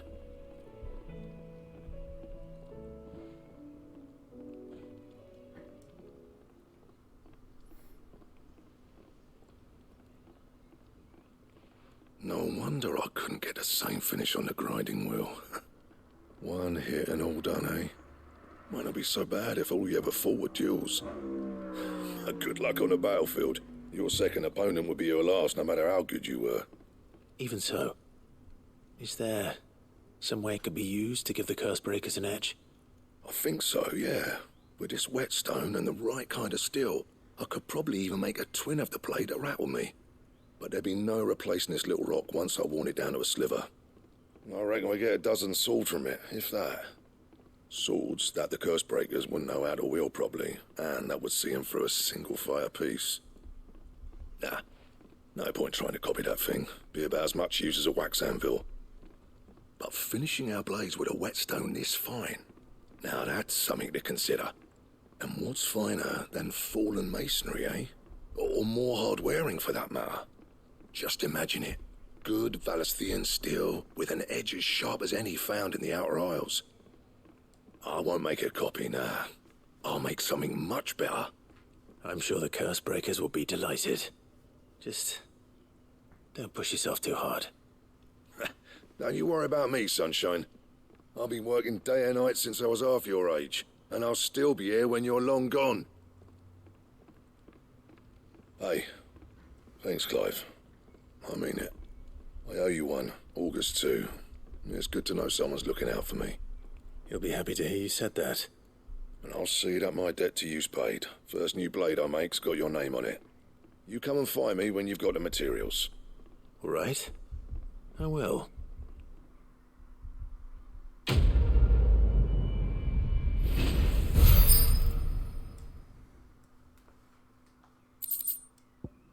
Excalibur design. Oh.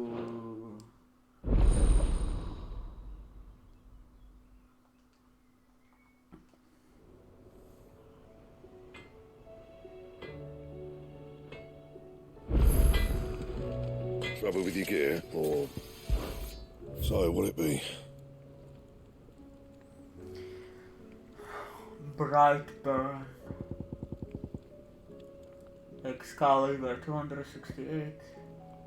Oh, he's not as good.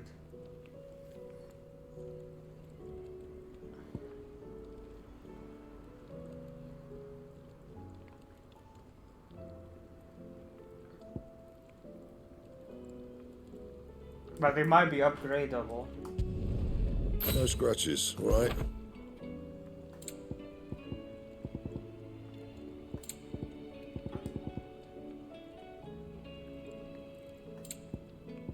Anything else? Did you see the pair that got hauled into tires? It seems the hideaway is lost.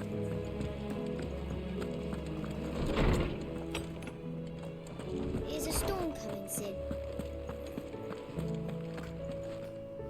Ah, Clive. Were you able to locate your quarry? We were indeed, Lawsman. You pointed us in exactly the right direction. And Torgal's been a very happy hound ever since. Very good, very good. Lady Karen sends her thanks, by the way, for your part in solving the mystery. Ah. But that reminds me. After your last visit, I found myself pondering Torgal's talents. Do you recall our conversation concerning Lady Jill's role in Torgal's transformation? About how she somehow woke the power within him. Precisely that. A reasonable conclusion, I thought, but one which raised certain questions in my mind. You see, the Fenrir of legend served Shiva and Shiva alone, and while the powers attributed to him are certainly impressive, the records imply they are somewhat different in nature to those you described Torgal as having used. What are you suggesting? That Torgal may be the beneficiary of more than one icon's power. Consider that in addition to Lady Jill, he has served as a loyal companion to you, your brother, and even the late Sid.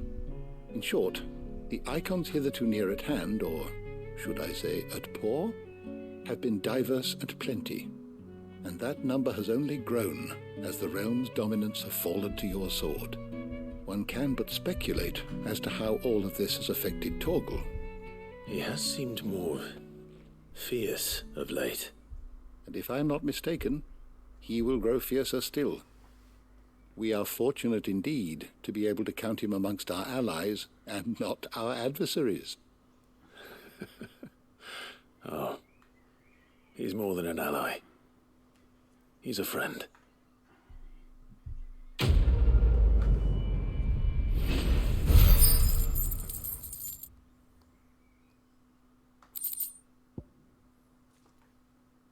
Increases Torgal's attack power potency. Oh.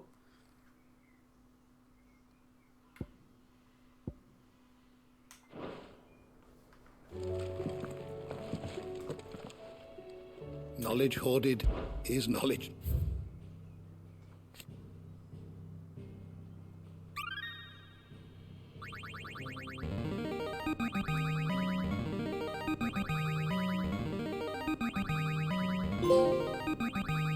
Now this, I believe you will find most interesting.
If you have a question for me, I should be happy to answer it.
The door to the shelves shall ever be open.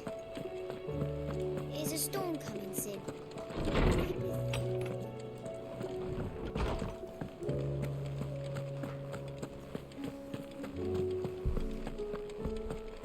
Did you see the pair that got hauled into time?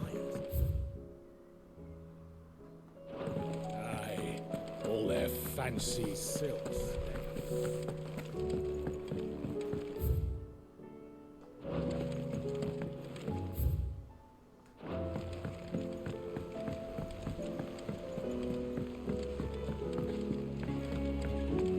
Did you see that?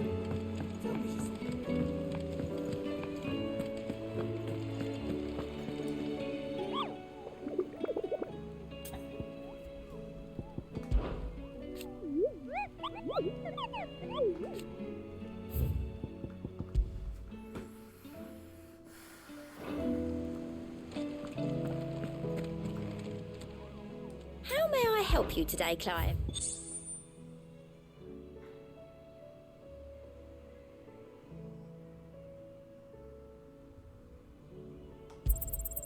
All yours. Best of luck out there, Sid.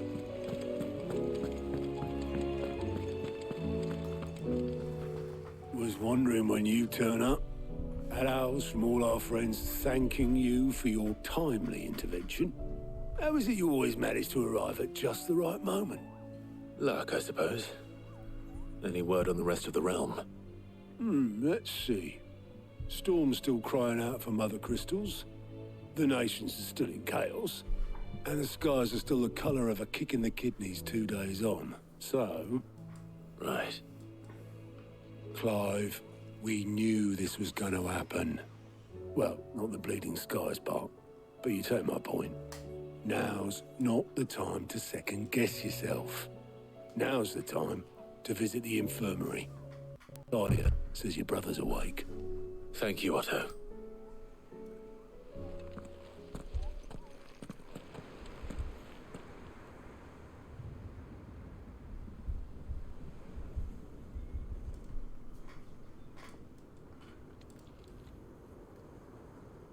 So it was not Sylvester, but Olivier who served as Ultima's puppet. And when Dion learned of this, he sought to slay the fiend.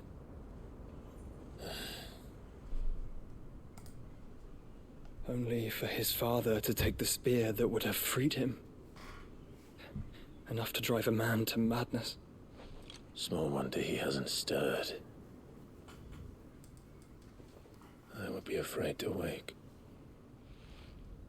Had Had I but reached out to him sooner, warned him of the threat Ultima posed.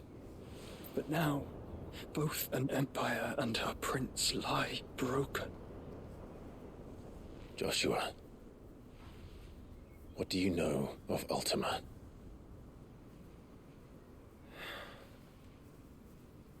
Very little, I'm afraid. Despite my best efforts. 18 years ago, as I lay buried beneath the rubble of Phoenix Gate, 'twas not death who came for me, but another. And it was while in my rescuer's care I first heard of Ultima. I've been chasing his shadow ever since. Ultima is driven by some deep, dark purpose, and for whatever reason, it would seem you are crucial to his designs. He will stop at nothing to have you, even if that means toppling an empire. But why me? What possible use could I be to such a creature? That is one of many answers that have eluded me. Yet, I am certain of this. It is not mere chance. You were chosen for a reason.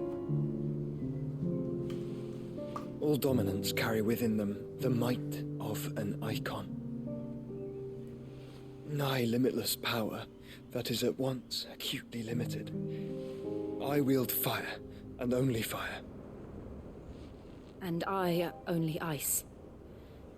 8 wardens for 8 elements. But you, Clive. You are different. You're special. Your abilities begin with the flames of Ifrit. But they do not end there. The fact Ifrit can even exist goes against everything we thought we knew of dominance. Perhaps Ultima has been waiting for one such as you, whose potential is truly limitless. I've encountered that thing several times now. If it or he, as you say, needs me, why hasn't he claimed me as he did the boy? Were I to hazard a guess, I'd say the two of you are somehow incompatible. His mind not properly attuned to your body. His mind? Mind, awareness, spirit, call it what you wish. But I believe Ultima to be an embodiment of the concept. It is why I struggle and fail to contain him here inside me. I'm sorry. Inside you? With every setting sun, I feel my strength wane. And though the Phoenix's flames mend the prison I have made for Ultima, they do so at a cost. We must find a means to bring an end to him before I meet my own. What were you thinking? It was that or let him take Clive. And I've always had a soft spot for my brother. But that doesn't mean you should sacrifice yourself to save me.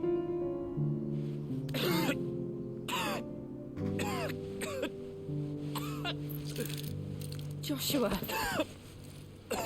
Clive, it's Gav.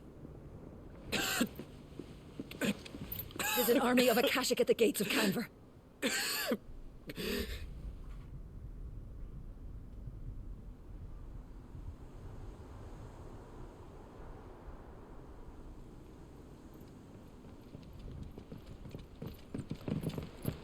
Well, what's the short of it? I thought Tyre told you. The capital of the Free Cities is under siege by an army of monstrosities. The city guard are doing their best to stem the tide, but numbers ain't on their side. What of Lord Byron and Mid? Were they able to escape? No, but they're all right for now. They're hiding with Gav at midship. We have to get them out of there. And we shall. Otto, prepare a Stolas. Tell Gav to stay exactly where he is. Understood. Vivian, what's the swiftest route to the Free Cities? That sounds like a question for the map. Look here. This road, through Tabor, should provide the least trouble. Good. What a coincidence. Tabor is exactly where I'm bound. Joshua, bed is where you should be bound. You don't think I told him the exact same thing? Were Taya not such a talented healer, I would surely have been inclined to agree. But thanks to her ministrations, I feel I may safely rejoin my attendant, who was to wait for me in Tabor if we became separated. All right, we travel together. Clive. If he stays close to me, he'll be fine. Thank you, brother. I'll look after him.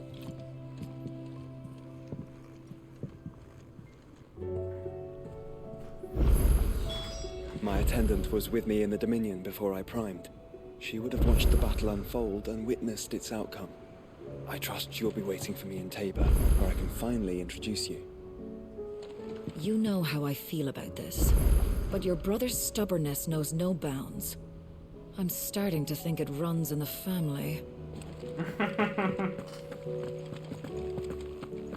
We've sent Cursebreakers to Martha's Rest, Dalamil, and Northreach. Hopefully they can help maintain the peace. Or at least a semblance of it. Cole told us everything that happened. It's a bit of a worry that both the Republican and Imperial armies are in disarray. But it was good to hear that the people stood their ground.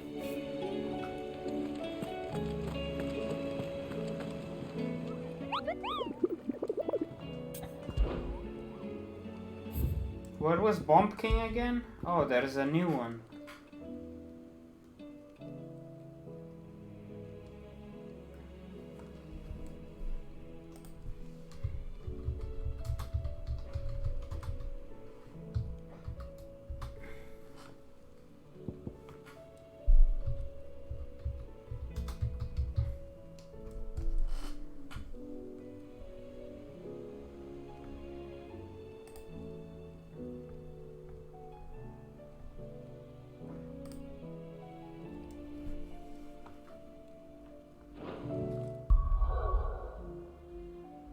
I'm locked again.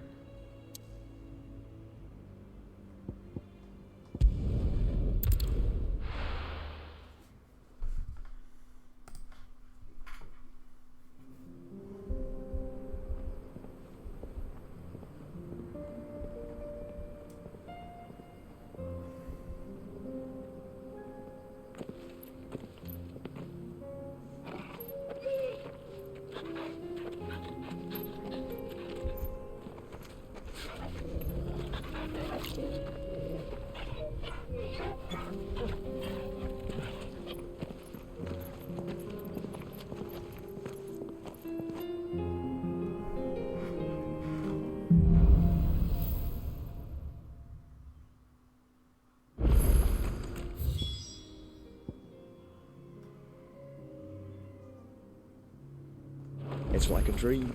The four of us out walking like we used to. Enjoying this, are you? Gav and the others could be in danger as we speak. You're right. I'm sorry. Yote is a fine scout. If Kandor was attacked, she will already have begun gathering information. Tabor isn't far. We should pick up the pace.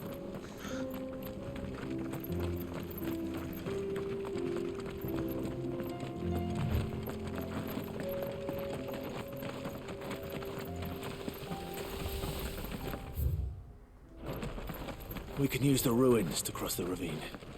Assuming they will allow it, the Echoes have a will of their own.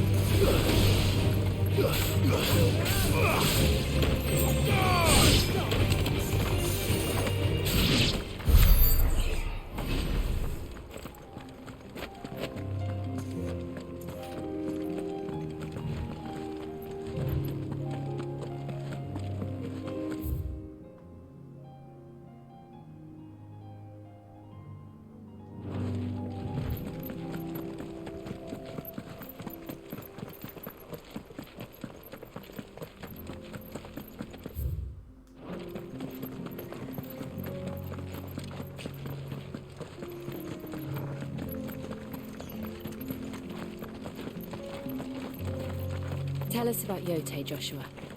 She's strong-willed, loyal, and deadly with a blade. Much like Clive, but with better manners.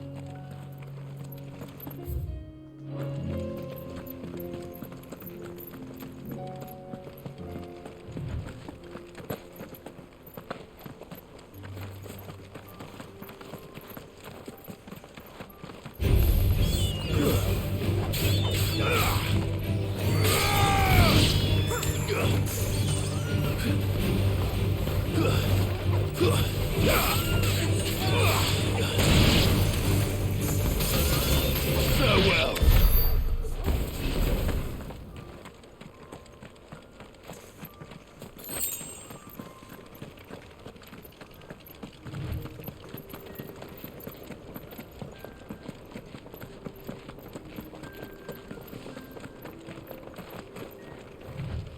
I do. Where are you off to now, then? Bound for the Free Cities, perhaps? Oh, no need to say if you'd rather not. We all have our reasons. Ain't exactly feeling like sharing with strangers myself at the mo. Truth be told, I could do with a bit of inspiration. Don't know which way to turn no more. Was doing a roaring trade back in Oriflamme.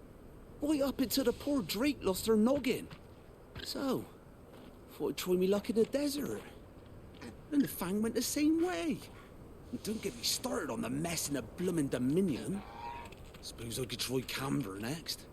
But knowing my luck, the old place be crawling with the works before I'd even sat out me stall.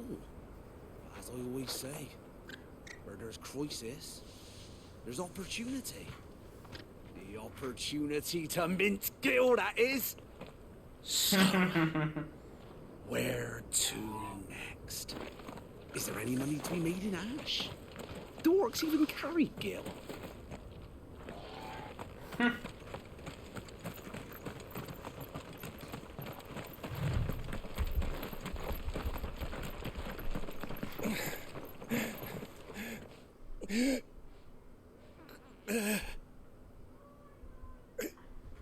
You're injured. What happened here? Where are your comrades? The ether flood up ahead. It swallowed our camp while we slept. My own men did this. Turned every last one of them. There's a village not far from here. Tabor. The people were kind to us. It's only a matter of time before they won't stand a chance. We can't let those monsters reach the...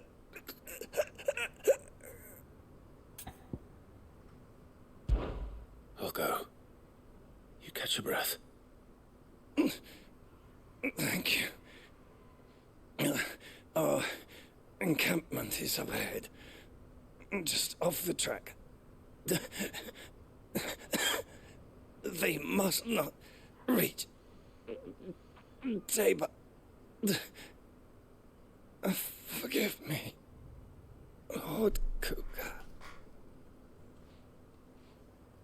Rest well, soldier.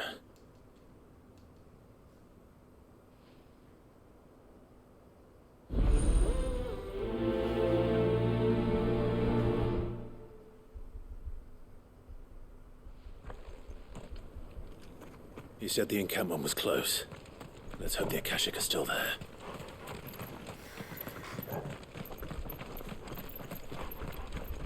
Another ether flood. They're everywhere now. We can't go round it. Then we'll just have to be careful.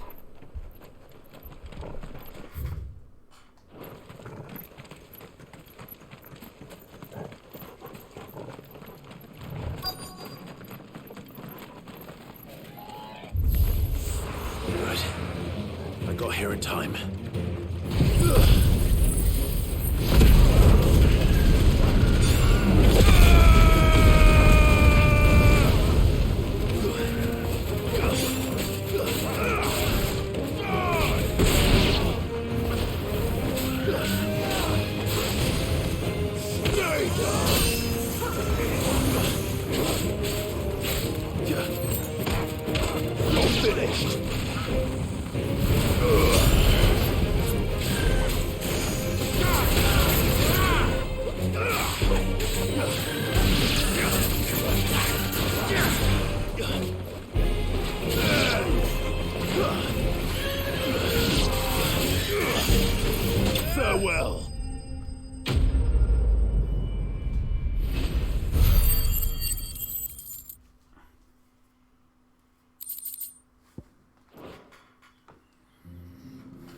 Someone there! Please, I can't move my leg! That doesn't sound like an Akashic. You're with the battalion? I am.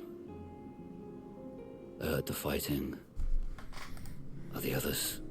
Taken care of. One of your brothers in arms told me what happened and asked for help.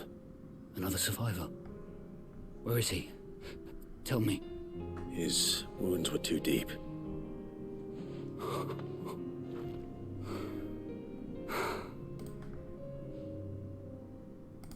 He was right to send you. Those things you slew are no longer my brothers. Tabor is safe thanks to you. Here, you've earned it.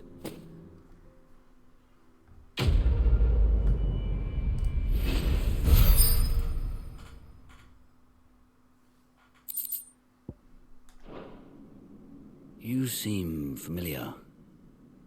Have we met? You must have me confused with someone else. Wait. That scar. Son of a whore. You're Sid. I was there in Cosnes when you killed my brothers. I was there in Rosalith when you killed my commander. My war with Hugo Kupka is over. I bear no ill will toward those who followed him. And what of my ill will? Coward! Draw your steel. Lord Kupka shall be avenged!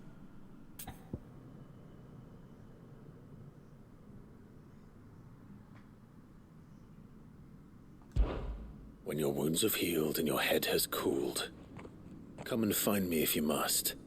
Though I hazard your life would be better spent in service of those who need it. Or have you forgotten your oath to the Republic? My oath? What would you know of oaths? I know how hard they are to keep. Which is why I'm giving you the chance to keep yours. No. I won't be deceived. Lord Kupka told us of your crimes. You are an outlaw. A murderer, not some man. Like you or anyone else. I am nothing like you. But if you're not gonna kill me, then go. Leave! Just know that I will find you, Sid. Someday.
We're nearly there.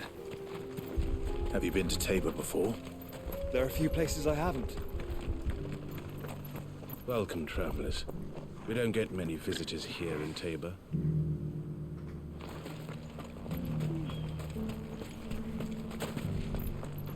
Where now, Joshua? There is a residence just inside the city gates. She awaits us within.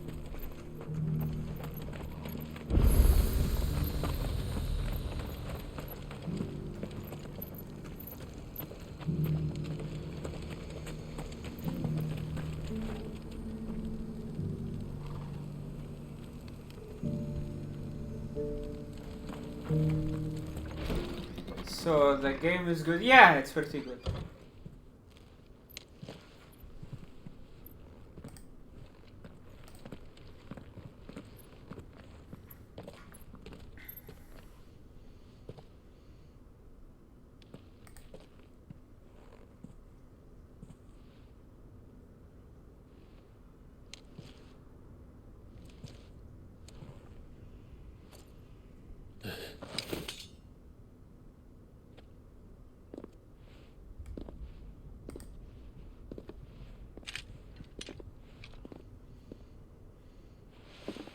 My Lord Marquis, it is an honor. I am Yote, Knight of the Undying, charged with the protection of His Grace Joshua Rosfield, Keeper of the Flame of the Phoenix. Of course. It all makes sense now. Would you care to elaborate? The Undying are loyal servants to the ducal throne. Or more specifically, to its heir. They have served our family for generations, albeit from the shadows. Since their inception, they have been tasked with the preservation and enactment of the rites of ancestral communion. After the events at Phoenix Gate, it was the Undying who delivered me to safety. And since the day I left Rosaria, Yote has been my constant companion and protector. Without her sword, I would not have survived my journey across the realm. Rise, Lady Yote.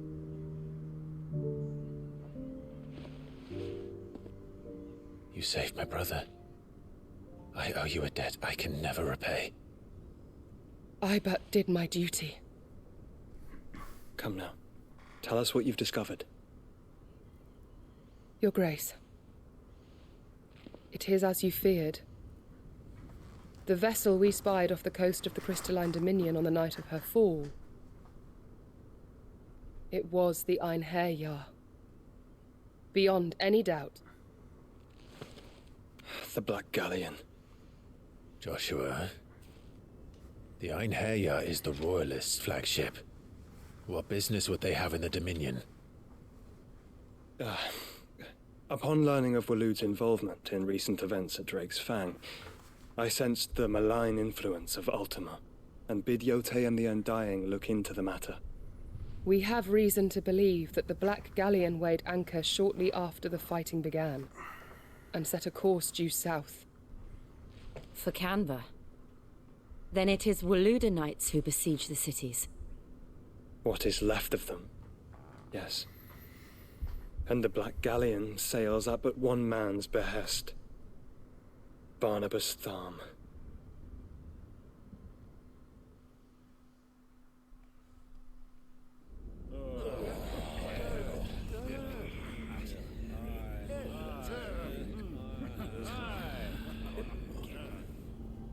But are we truly safe here in the Agora? The city guard have been paid, if that's what you're implying. All the more reason for them to run. Well, you are free to leave, Lord Minister. Markets abandoned, warehouses aflame, blackened hulls choking every port in the capital. Canva is ruined. The realm teeters on the brink of chaos, and all you can think about is commerce. Forgive us. We were not aware Dhalmekia now subsisted on charity. How dare you?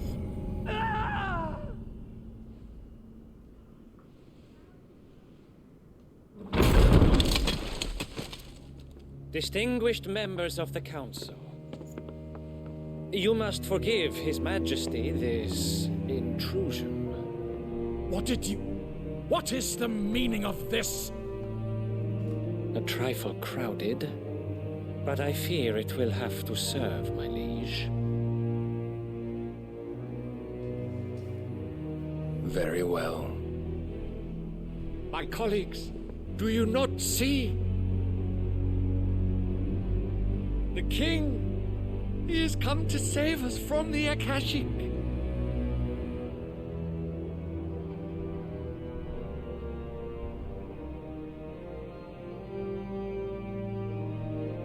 He is a gift from the heavens, divine intervention, our very salvation. And of course, if it is compensation he requires, we would be most willing to negotiate a fair price for services rendered. Fools. Your ignorance unbecomes you. Your Majesty, correct me if I'm wrong, but I would swear that the fiends washing the cobbles of Canva with the blood of her citizens wear the colors of Waloed. Ha! So you do not deny it. Guards, fetter them, and see our guests to the dungeons!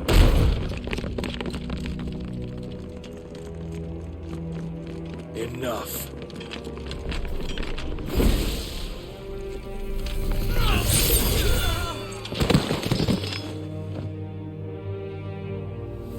Oh my god, he just Zantetsu and all of them. Pathetic creatures.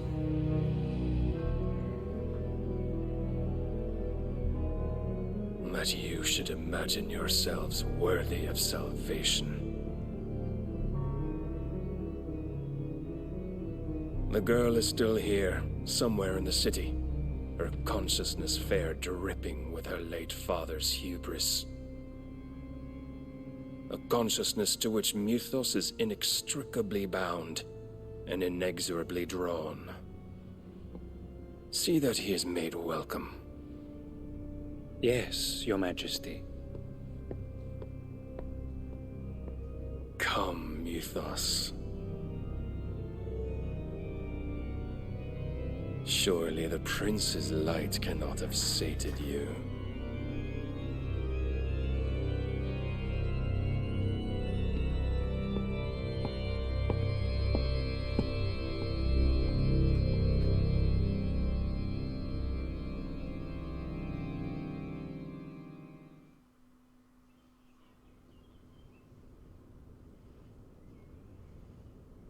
So then, how long has Waloed been under Ultima's control? How long indeed? Based on what we know of Barnabas's actions, I would guess some few years, mayhap more. But to what end? What does Ultima want? The tapestry. Show them.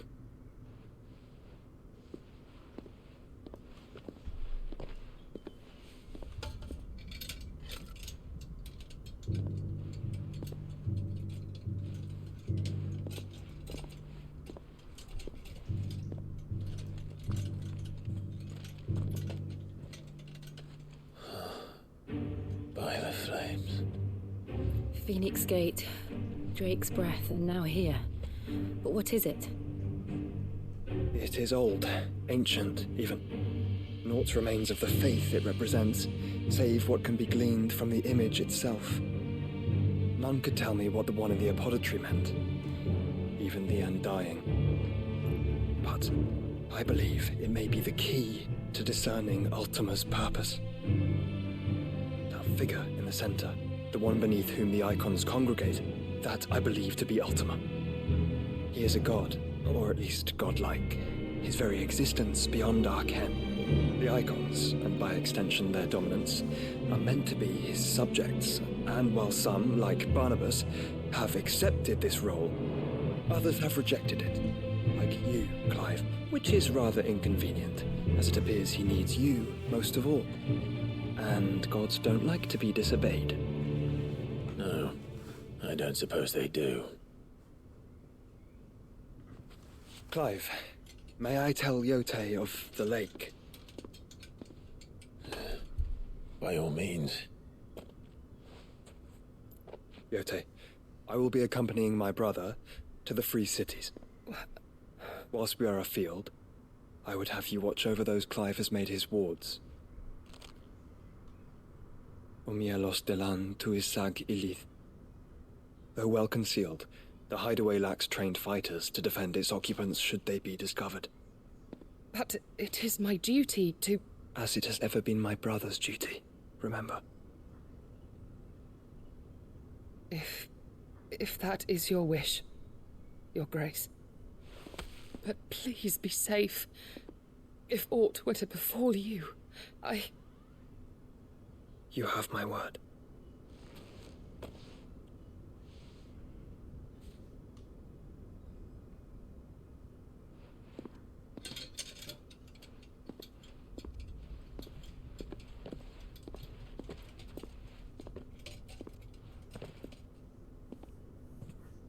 Farewell, my lord, my lady.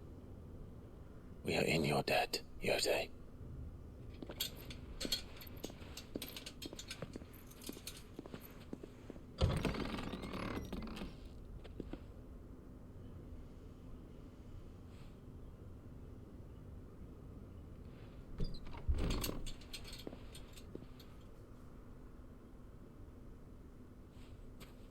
Let's find our friends.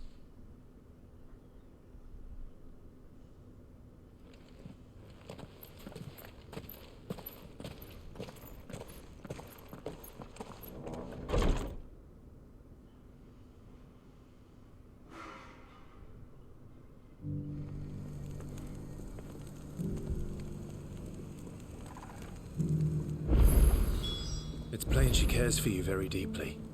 And I her, which is why I had to let her go.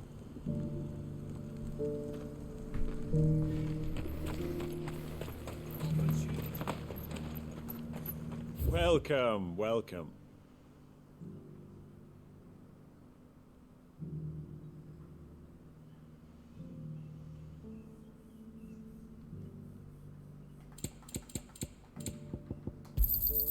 Of course. Anything else? Of course.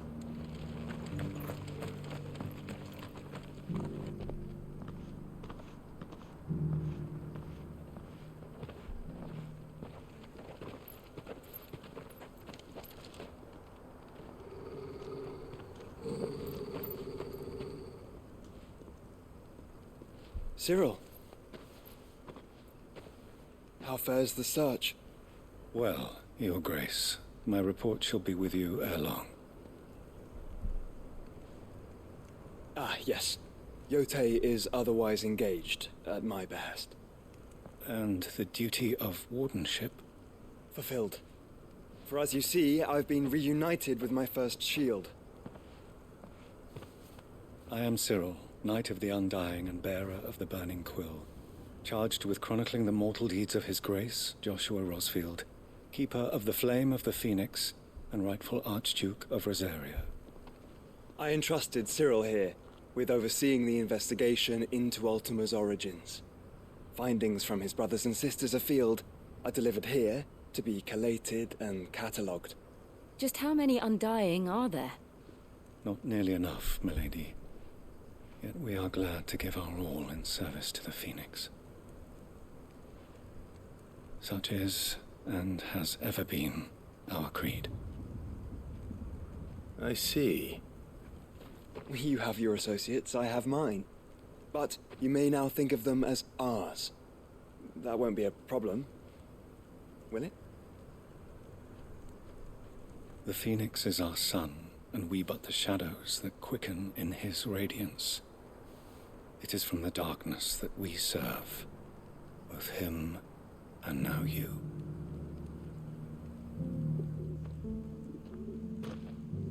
Pray accept this token.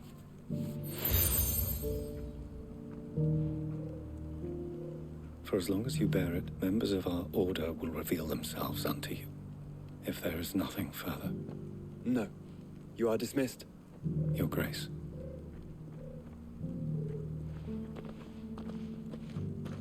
To Canva, then. We'll talk about this later. Cyril seemed very, You certainly keep strange bedfellows, Joshua.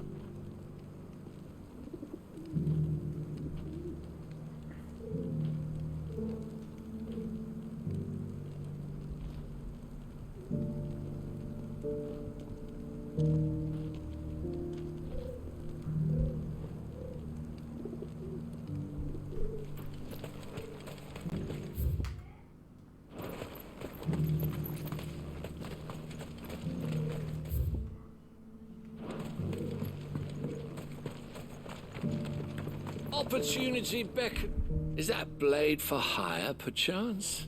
Because I have a mind to make a killing. Figuratively, I hope. Well, yes and no.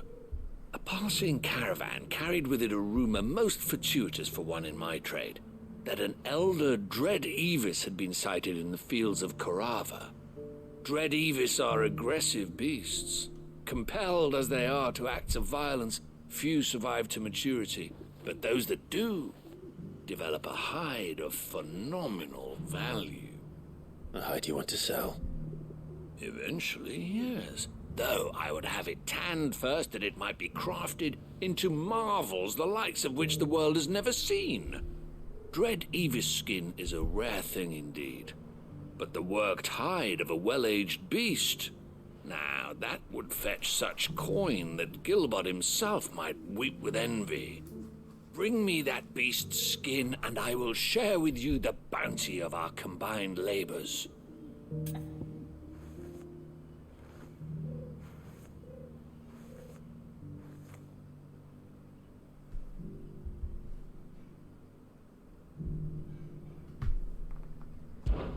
All right. I'll hunt your Evis. Of course you will. My issue When one is lives in that such troubled there is times, so it much is a fool who materials lets that the opportunity game slip gives his you, but grasp. there is no use for Leave them. Tabor through the east gate, but take the path that branches west. Once There you are reach the no checkpoint ways at to upgrade Tovely, your You are a mere stats stone's throw from the fields of like Corra. other games, not as I much eagerly anymore. await your safe and, above all, triumphant return. But everything else is perfect.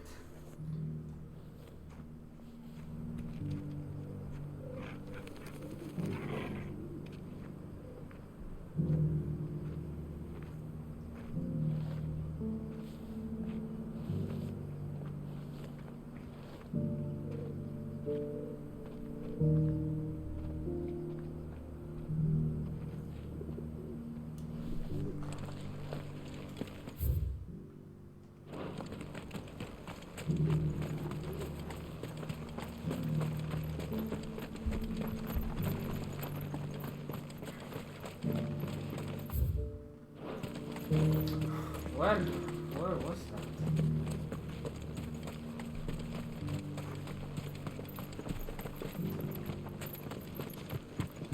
In here?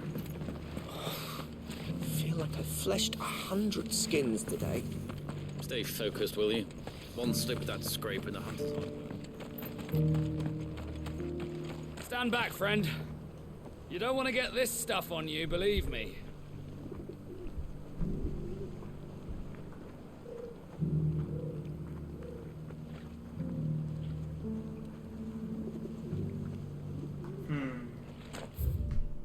Maybe it's upstairs something?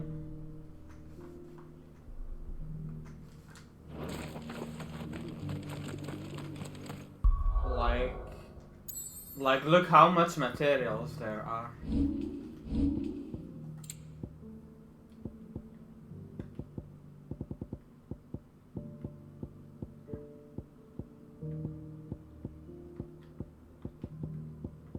But there is very little use.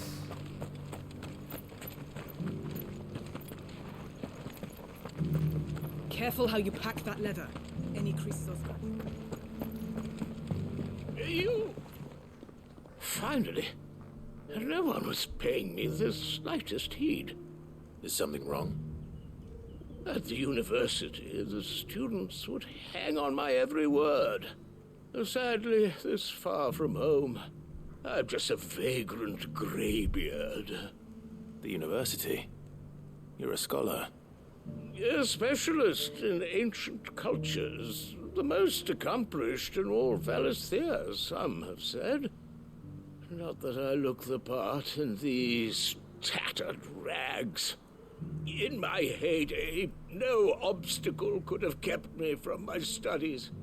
Yet here I am, a wizened windbag, bested by the many steps of Tabor. The answers I seek lying just beyond my enfeebled reach. Would you do an old man a kindness and brave the stairs in my stead? You'll be amply rewarded, of course. Climb the stairs and... And memorize a few inscriptions for me, assuming you know your letters, that is. Some courteous soul is rumored to have carved clues to Tabor's rich history into stones dotted about the village. 3 of them, to be precise. 1 each to the north, south, and east. I'm here in the hope that those carvings might shed light on a riddle I've been pondering for some time. Namely, the otherwise undocumented origins of Tabor's unique people. People quite unlike those of neighboring lands. I can't promise I'll remember everything perfectly. Remember what you can. I'll piece together the rest. Make for the domed pavilions, and you'll have no trouble finding the stones.